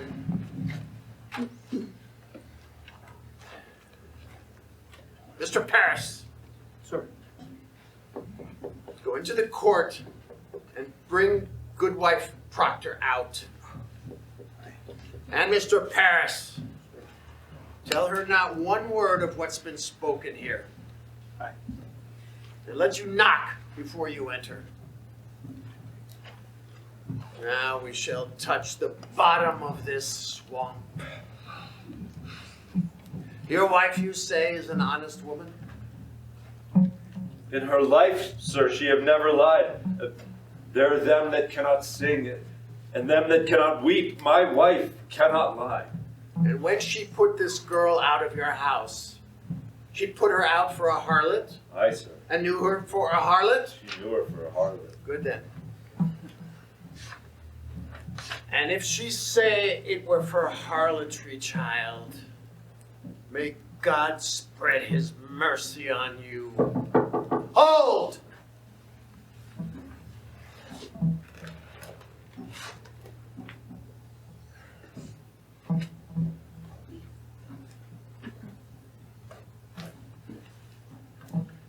Turn your back. Turn your back! You do likewise.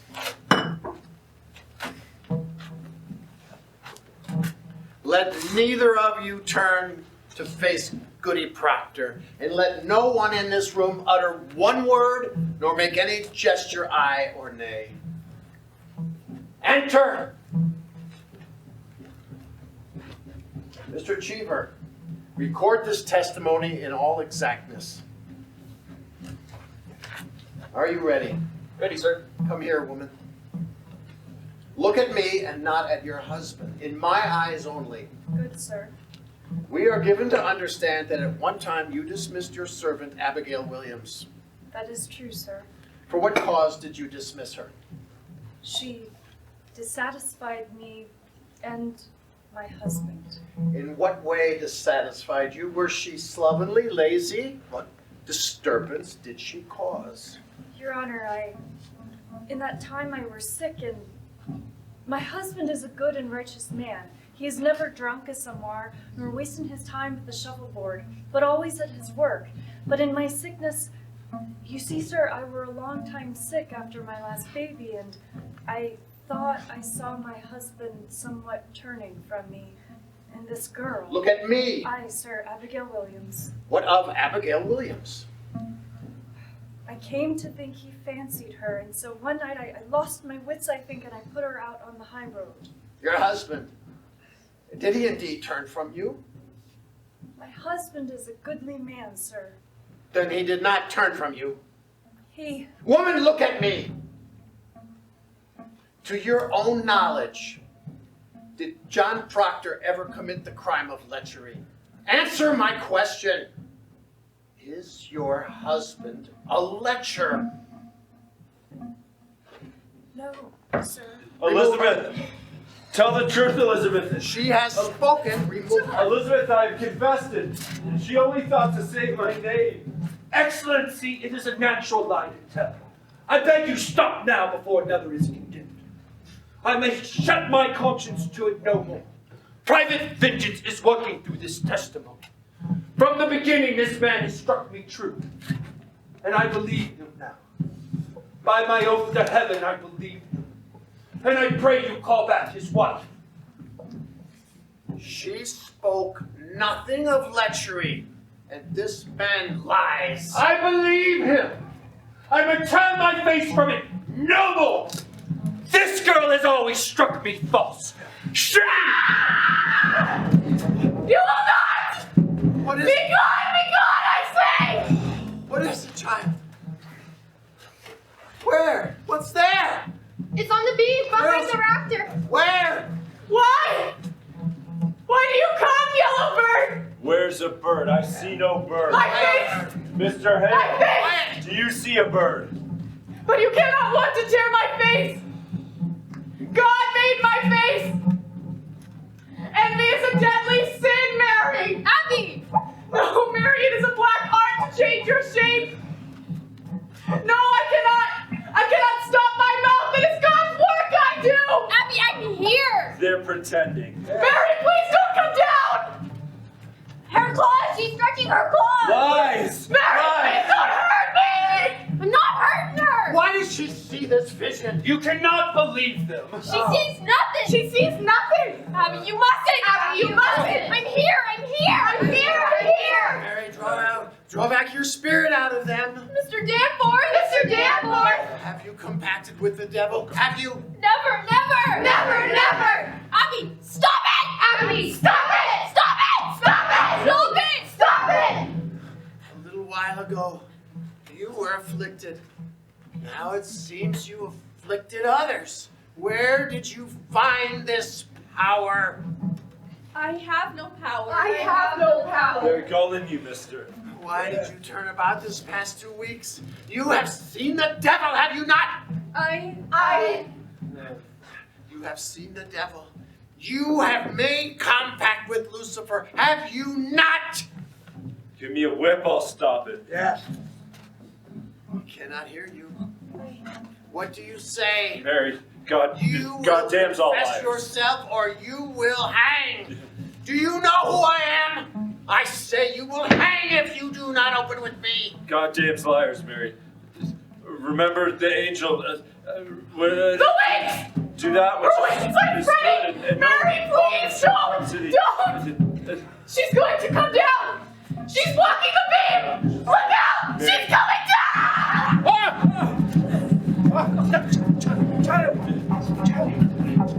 down! Mary, tell the governor what Don't touch me! Don't touch me! Mary. You were the devil's man! Mary. God! We're not hanging you! I love God! I love God! He bids you do the devil's work. He come at me by night and every day decide! Sign what? The devil's book. He come with a book. My name? He want my name! He'll murder me, says my wife hangs. We must go and overthrow the court, he says! Mr. Hale. He wakes me every night. His eyes were like holes and his fingers claw my neck and I sighed. I sighed. Excellency, the child's gone wild. Yes. Mary. No! I go your way no more! Mary. I love God. I bless God. Abby will never hurt you more. What are you? You are combined with Antichrist, are you not? I have seen your power, mister. You will not deny it. This is not witchcraft. The girls are frauds. You condemn an honest I man. have nothing from you, Mr. Hale. Nothing. Will you confess yourself befouled with hell? Or do you keep this black allegiance yet? What say you?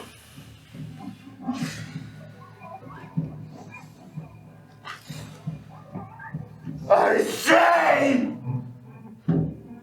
God is dead! Hear it! Hear it!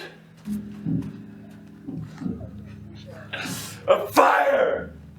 A fire's burning! I hear the boot of Lucifer, I see his filthy face, and it is my face and yours stand forth. For them that quail, to bring men out of ignorance as I have quailed, and as you quail now, when you know in all your black hearts that this be fraud. God damns our kind especially, and we will burn. We will burn together. Marshal! Marshal! Take him and Mr. Corey with him to the jail. I denounce these proceedings. I quit this court. Mr. Hale! Mr. Hale! We're pulling heaven down and raising up a horde.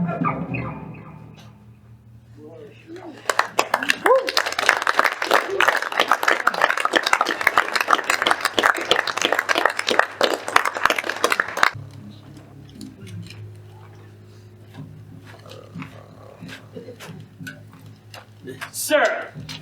Sir, good. Wake up. Tituba, come on. Come in. Tituba! He's here. His Majesty's here. Go to the north cell. This place is wanted now. Oh, that looks Yes, looks to me like Marshall. Get along with you now. I'll clear this place. Is it you, Marshal? I thought sure you'd be the devil coming for us. Could I have a sip for that cider for me going away. And where are you off to, Sarah? We're going to Barbados. Soon, the devils get here with the feathers and the wings. Happy voyage to you. A pair of bluebirds winging our way southerly, the two of us. Oh, it'll be a grand transformation, Marshall. And you best give me that, or you'll never rise off the ground. Now come along. I will speak to him for you if you desire to come along, Marshall. Not refuse it is the proper morning to fly into hell. It'd be no hell in Barbados. The devil, he being a pleasure man in Barbados. He'll be singing and dancing in Barbados. It's you folks. If you're rising up around here, it'd be too cold around here for that old boy. But in Barbados, he's just as sweet and... The governor's coming. Come on. That's him, Sarah. Clear this place. Come on. I'm here. No, that's not Satan. That's just a poor old cow that has No, he's coming from me. I'm going home. No, come on. Come on. Take me home. Take me home, Grandma. Take me home. It's going to.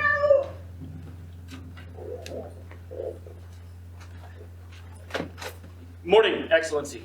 Where's Mr. Paris? I'll go fetch him. When did Reverend Hale arrive?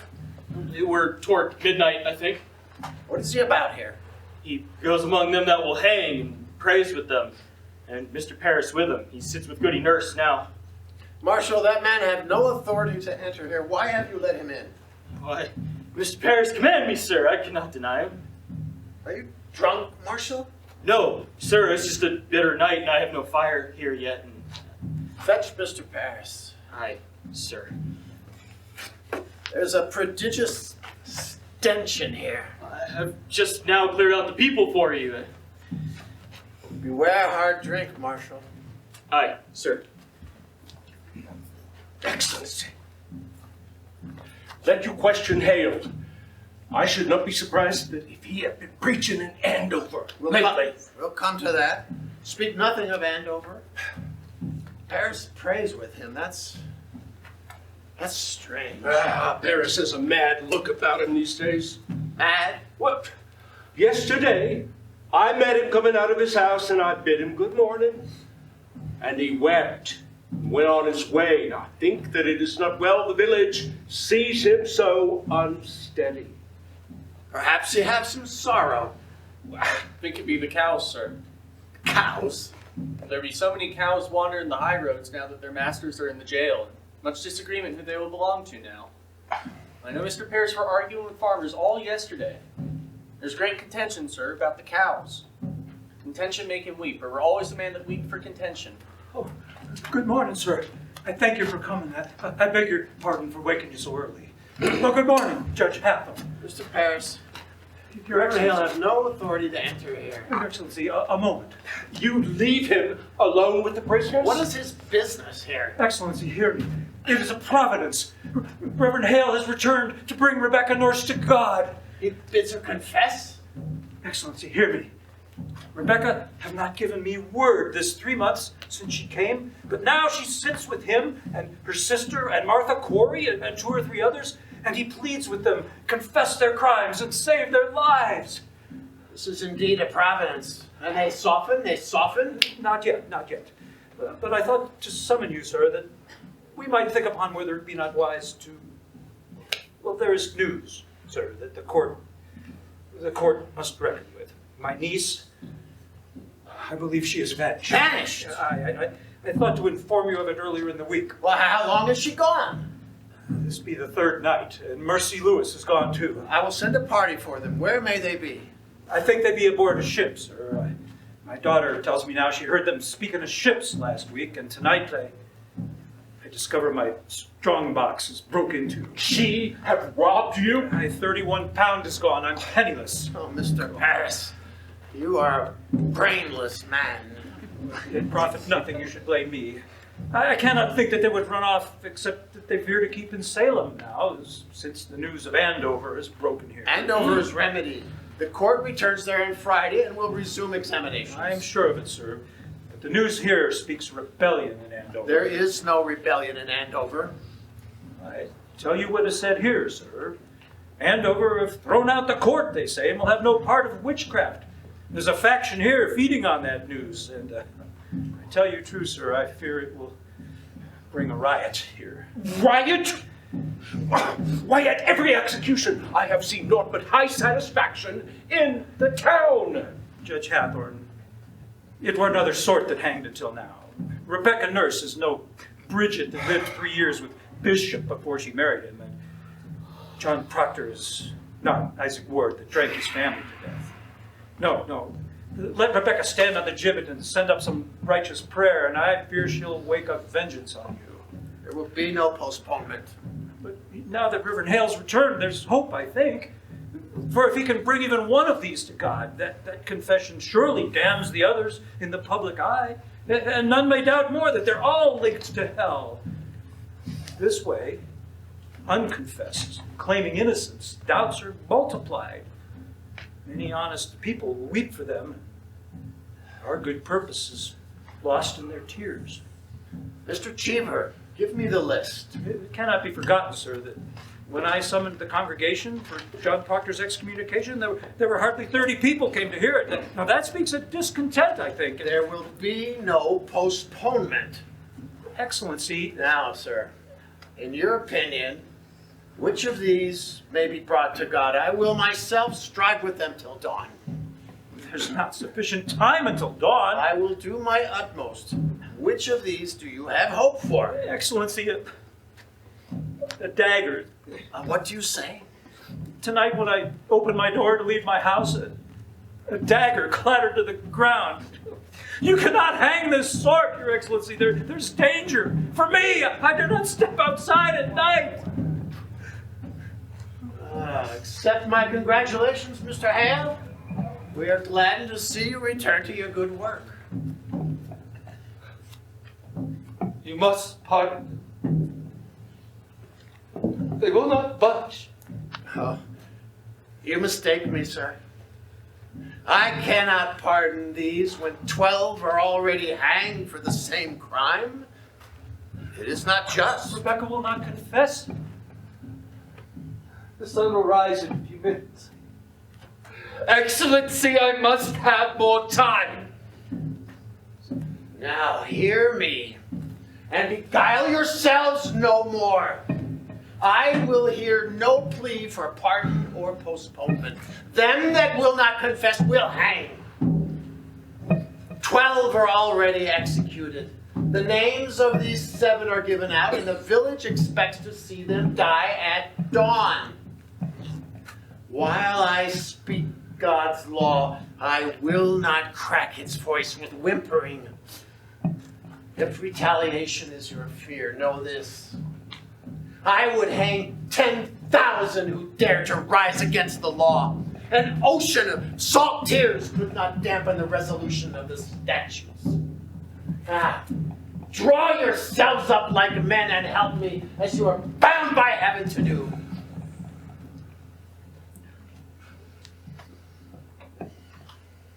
You have spoken with them all, Mr. Hale? All but Proctor. He's in the dungeon. What is Proctor's way now? He sits like some great bird. You not know he lived, except he'll take food from time to time. His wife. His wife must be well on with child now. She is. Tell me, Mr. Paris, you have closer knowledge of this man. Might her presence soften him? It is possible. You have not laid eyes on her these 3 months. I should summon her. Is he yet adamant? Has he struck at you again? He cannot now, sir. He is chained to the wall now. Fetch Goody Proctor here. Then let you bring him up. Aye, sir. Excellency, if you postpone a week and publish to the town that you are striving for the confession, that speak mercy on your part, not faltering. Mr. Hale, as God has not empowered me like Joshua to stop the rising of this sun, so I cannot withhold from them the perfection of their punishment. if you think God wills you to raise rebellion, Mr. Deadpool, you are mistaken. You have heard rebellion spoken in Salem? Excellency, there are orphans wandering from house to house. Abandoned cattle bellow on the high roads.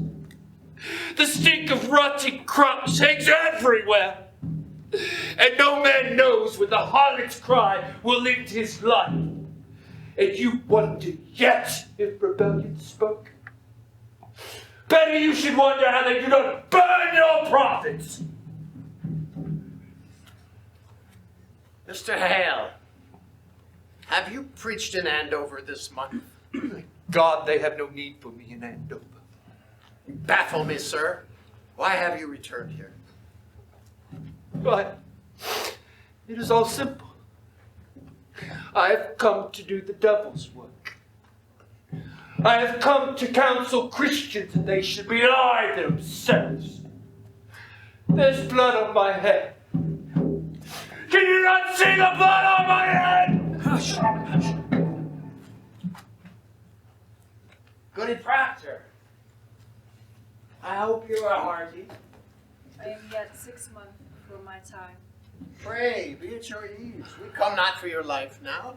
We, Mr. Hale, will you speak with the woman?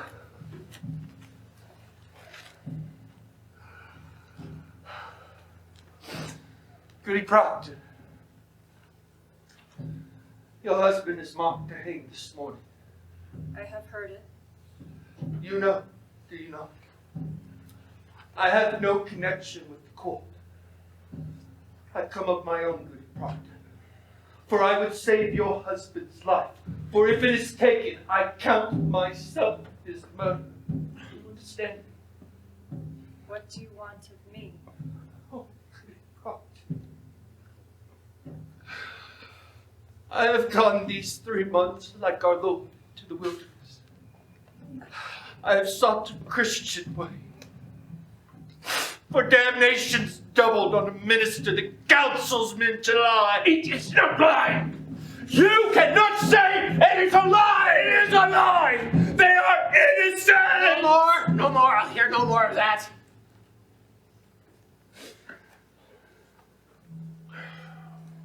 Do not mistake your duty as I mistook my own.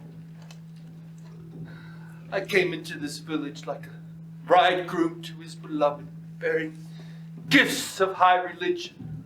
The very crowns of holy law I brought, and what I touched with my bright confidence, it died. And where I turned the eye of my great faith, blood flowed up. Beware, Goody Proctor. Cleave to no faith when faith brings blood. It is mistaken law that leads you to sacrifice. Life, woman. Life is God's most precious gift. No principle, however glorious, may justify the taking of it. I beg you, woman, prevail upon your husband to confess. Let him give his lie. Quail not before God's judgment in this, for it may be God damns a liar less than he who throws his life away for pride. Will you plead with him? I cannot think he will listen to another. I think that be the devil's argument. Woman, before the laws of God, we are swine. We cannot read his will. I cannot dispute with you, sir. I lack learning for it. Goody Proctor, you are not summoned here for disputation. Be there no wifely tenderness within you? He will die with the sunrise. Your husband. Do you understand it? you contend with him? Are you stone? I tell you, true woman, if I had no other proof of your unnatural life, your dry eyes alone would be sufficient evidence that you have delivered your soul to hell. The very ape would weep at such calamity. Have the devil dried up every tear of pity in you? Take her out. It profit nothing she should speak to him. Let me speak with him, Excellency. You will strive with him? Will you plead for his confession, or will you not? Promise nothing. Let me speak with him. Pray you, Excellency, leave them. You have been notified, have you not, Mr. Proctor? There's light in the sky, mister. Let you take counsel with your wife, and may God help you turn your back on hell.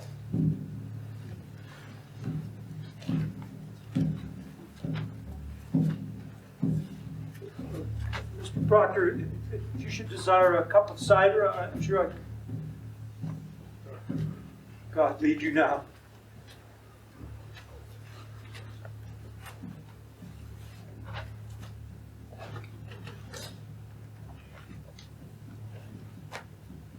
You have been chained. Aye. Child. It grows. There's no word of the boys. They're well. Rebecca's Daniel keeps them. You have not seen them. I have not.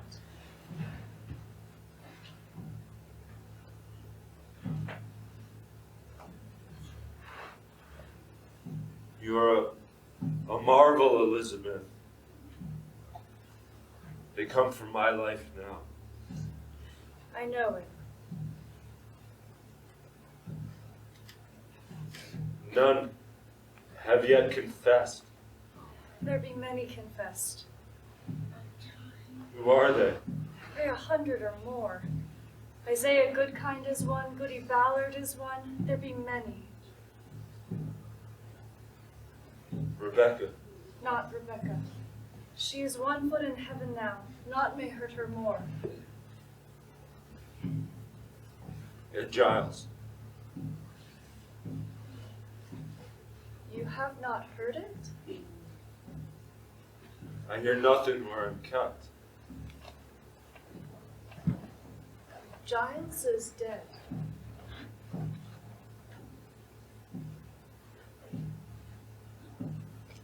When were he hanged? He were not hanged. He would not answer aye or nay to his indictment, for if he denied the charge, they'd hang him surely and auction out his property. So he stood mute and died Christian under the law. So his sons will have his farm. It is the law, for they could not condemn him a wizard without he answer aye or nay to his indictment. Then how does he die? They press him. Pressed. Great stones they lay upon his chest until he plead aye or nay. They say he gave but 2 words. More weight, he said and died. More weight. Aye, it was a fearsome man, Giles Corey.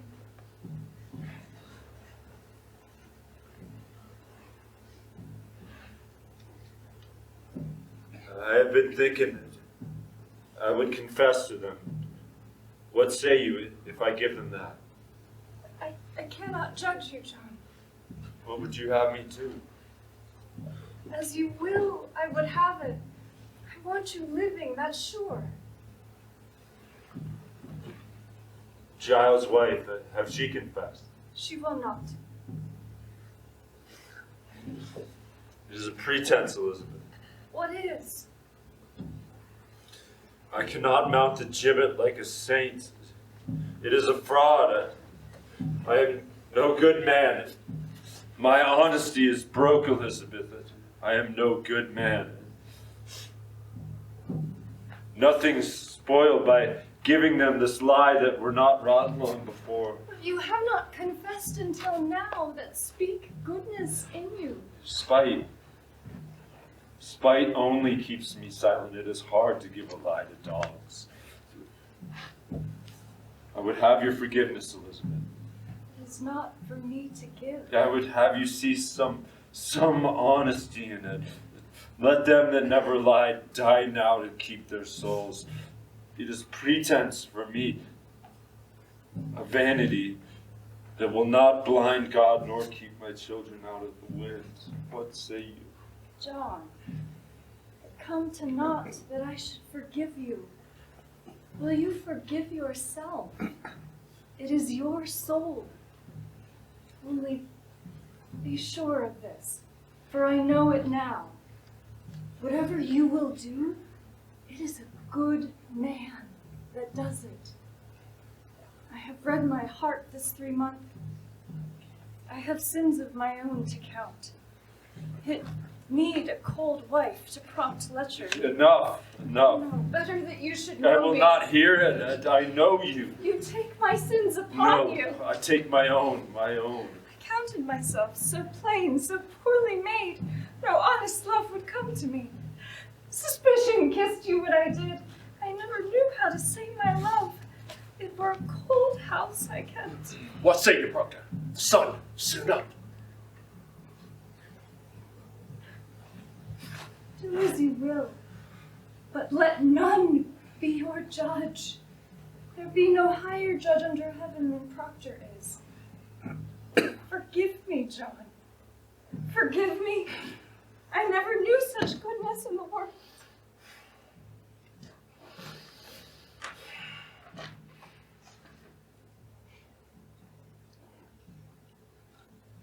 I want my life. You will confess yourself?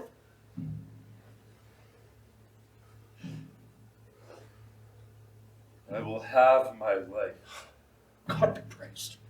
God is a providence. He will confess. Proctor will confess. Why do you cry it? It is evil, is it not? It is evil. I cannot judge you, John. I cannot. Then who will judge me? God in heaven, what is John Proctor? What is John Proctor? I think it is honest. I think so. I am no saint. Let Rebecca go like a saint. For me it is wrong. I cannot be your judge, John. I cannot be. Would you give them such a lie? Say it. Would you ever give them this? You would not. If tongues of fire were singeing you, you would not. It is evil. Good. It is evil. And I do it. Praise to God, man. Praise to God. You shall be blessed in heaven for this. Now then, let us have it. Mr. Cheever, are you ready? Why must it be written? Why? For the good instruction of the village, mister. This we shall post on the church door. Willard, hurry. Come then.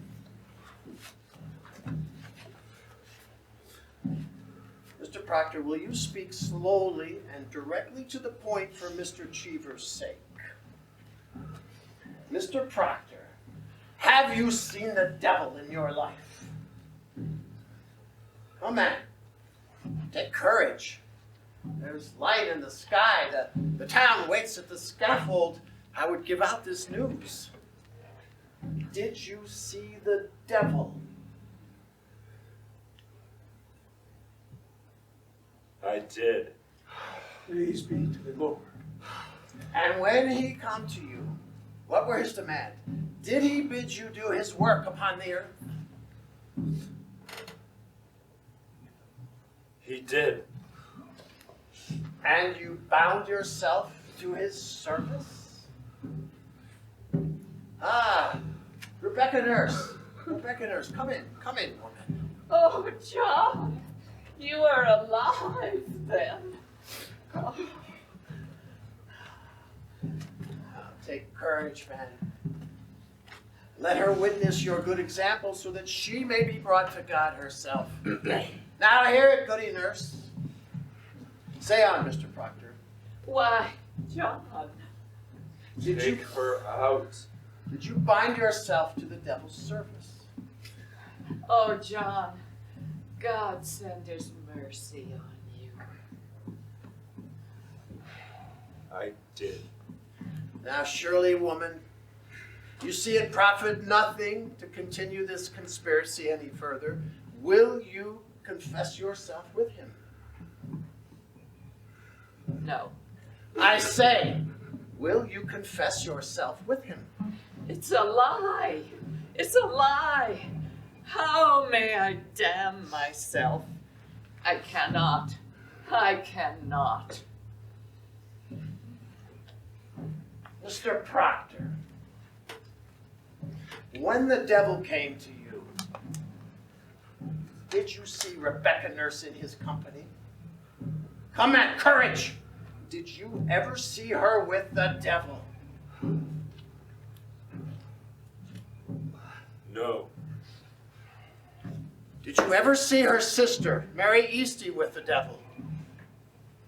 No, I did not. Did you ever see Martha Corey with the devil? I did not. Did you ever see anyone with the devil? I did not. Mr. Proctor, you mistake me. You have most certainly seen some person with the devil. Mr. Proctor, a score of people have already testified they saw this woman with the devil. Then it is proved. Why must I say it? Why must you say it? Why, you should rejoice to say it if your soul is purged of any love for hell. They think to go like saints. I like not to spoil their names. You think they go like saints? Look you, mister, I think you mistake your duty here. Your soul alone is the issue here, and you will prove its whiteness or you cannot live in a Christian country. Will you tell me now, what persons conspired with you in the company of the devil? To your knowledge, was Rebecca Nurse ever in I speak my own sins. I cannot judge another. I have no tongue for it. Excellency, it is enough he confess himself. Let him sign it. Let him sign it! It is a great service, sir. It is a weighty name that it will strike the village that he confess. I beg you, let him sign it. The sun is up, Excellency. Come in. Sign your testimony. Cheever, take it to him. Come man, sign it. You have all witnessed it. It is enough. You will not sign it? You have all witnessed it. What more is needed? Do you sport with me? You will sign it or it is no confession.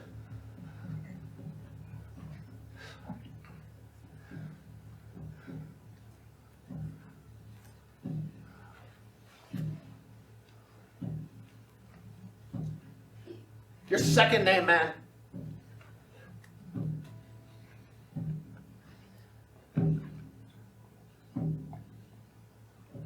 Praise be to the Lord.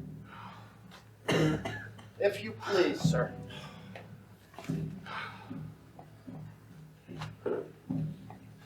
No. Hi, Mr. Proctor, I must have... No. No, I have signed it. You have seen me. It is done. You have no need for this. Proctor, the village needs proof. Damn the village!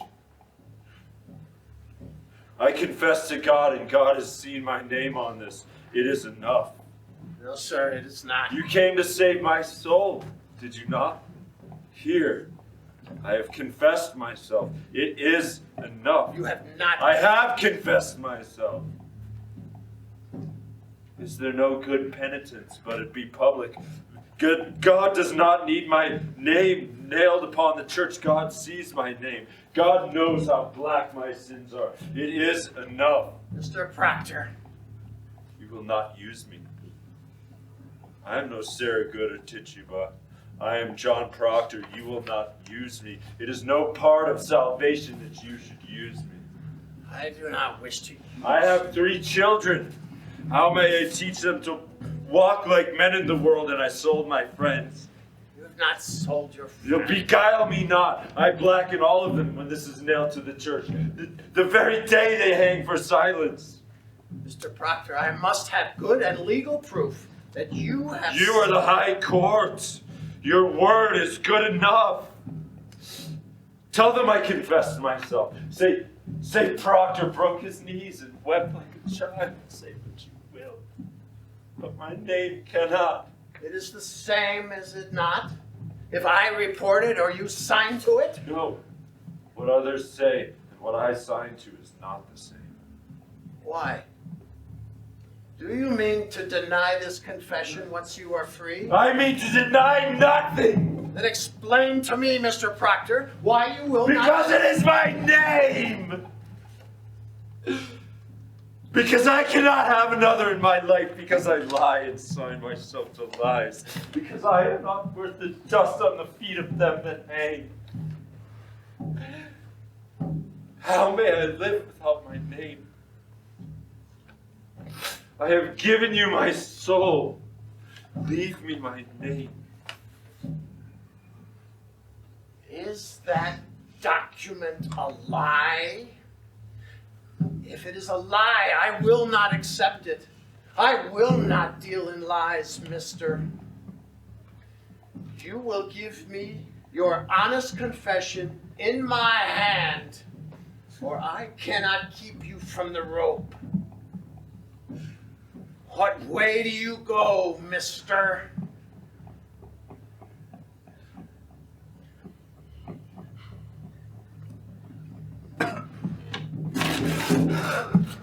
Manuel Hay! Marshal! You cannot!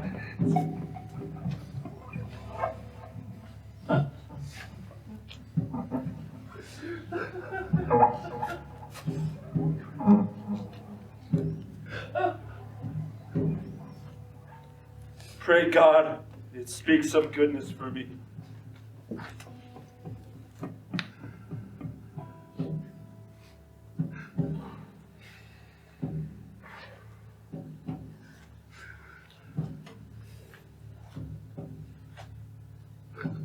Give them no tear.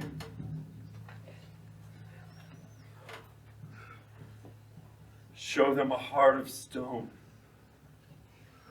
and sink them with it. Let you fear nothing. There is another judgment awaits us all. Hang them high over the town. Whoever weeps for these, weeps for corruption. Take them!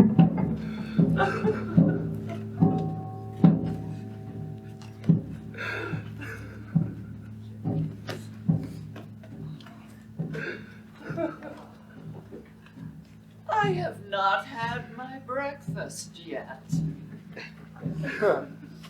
Go to him, Billy Proctor. There's yet time. Proctor! Proctor! Woman, plead with him. It is pride. It is vanity. Be his helper.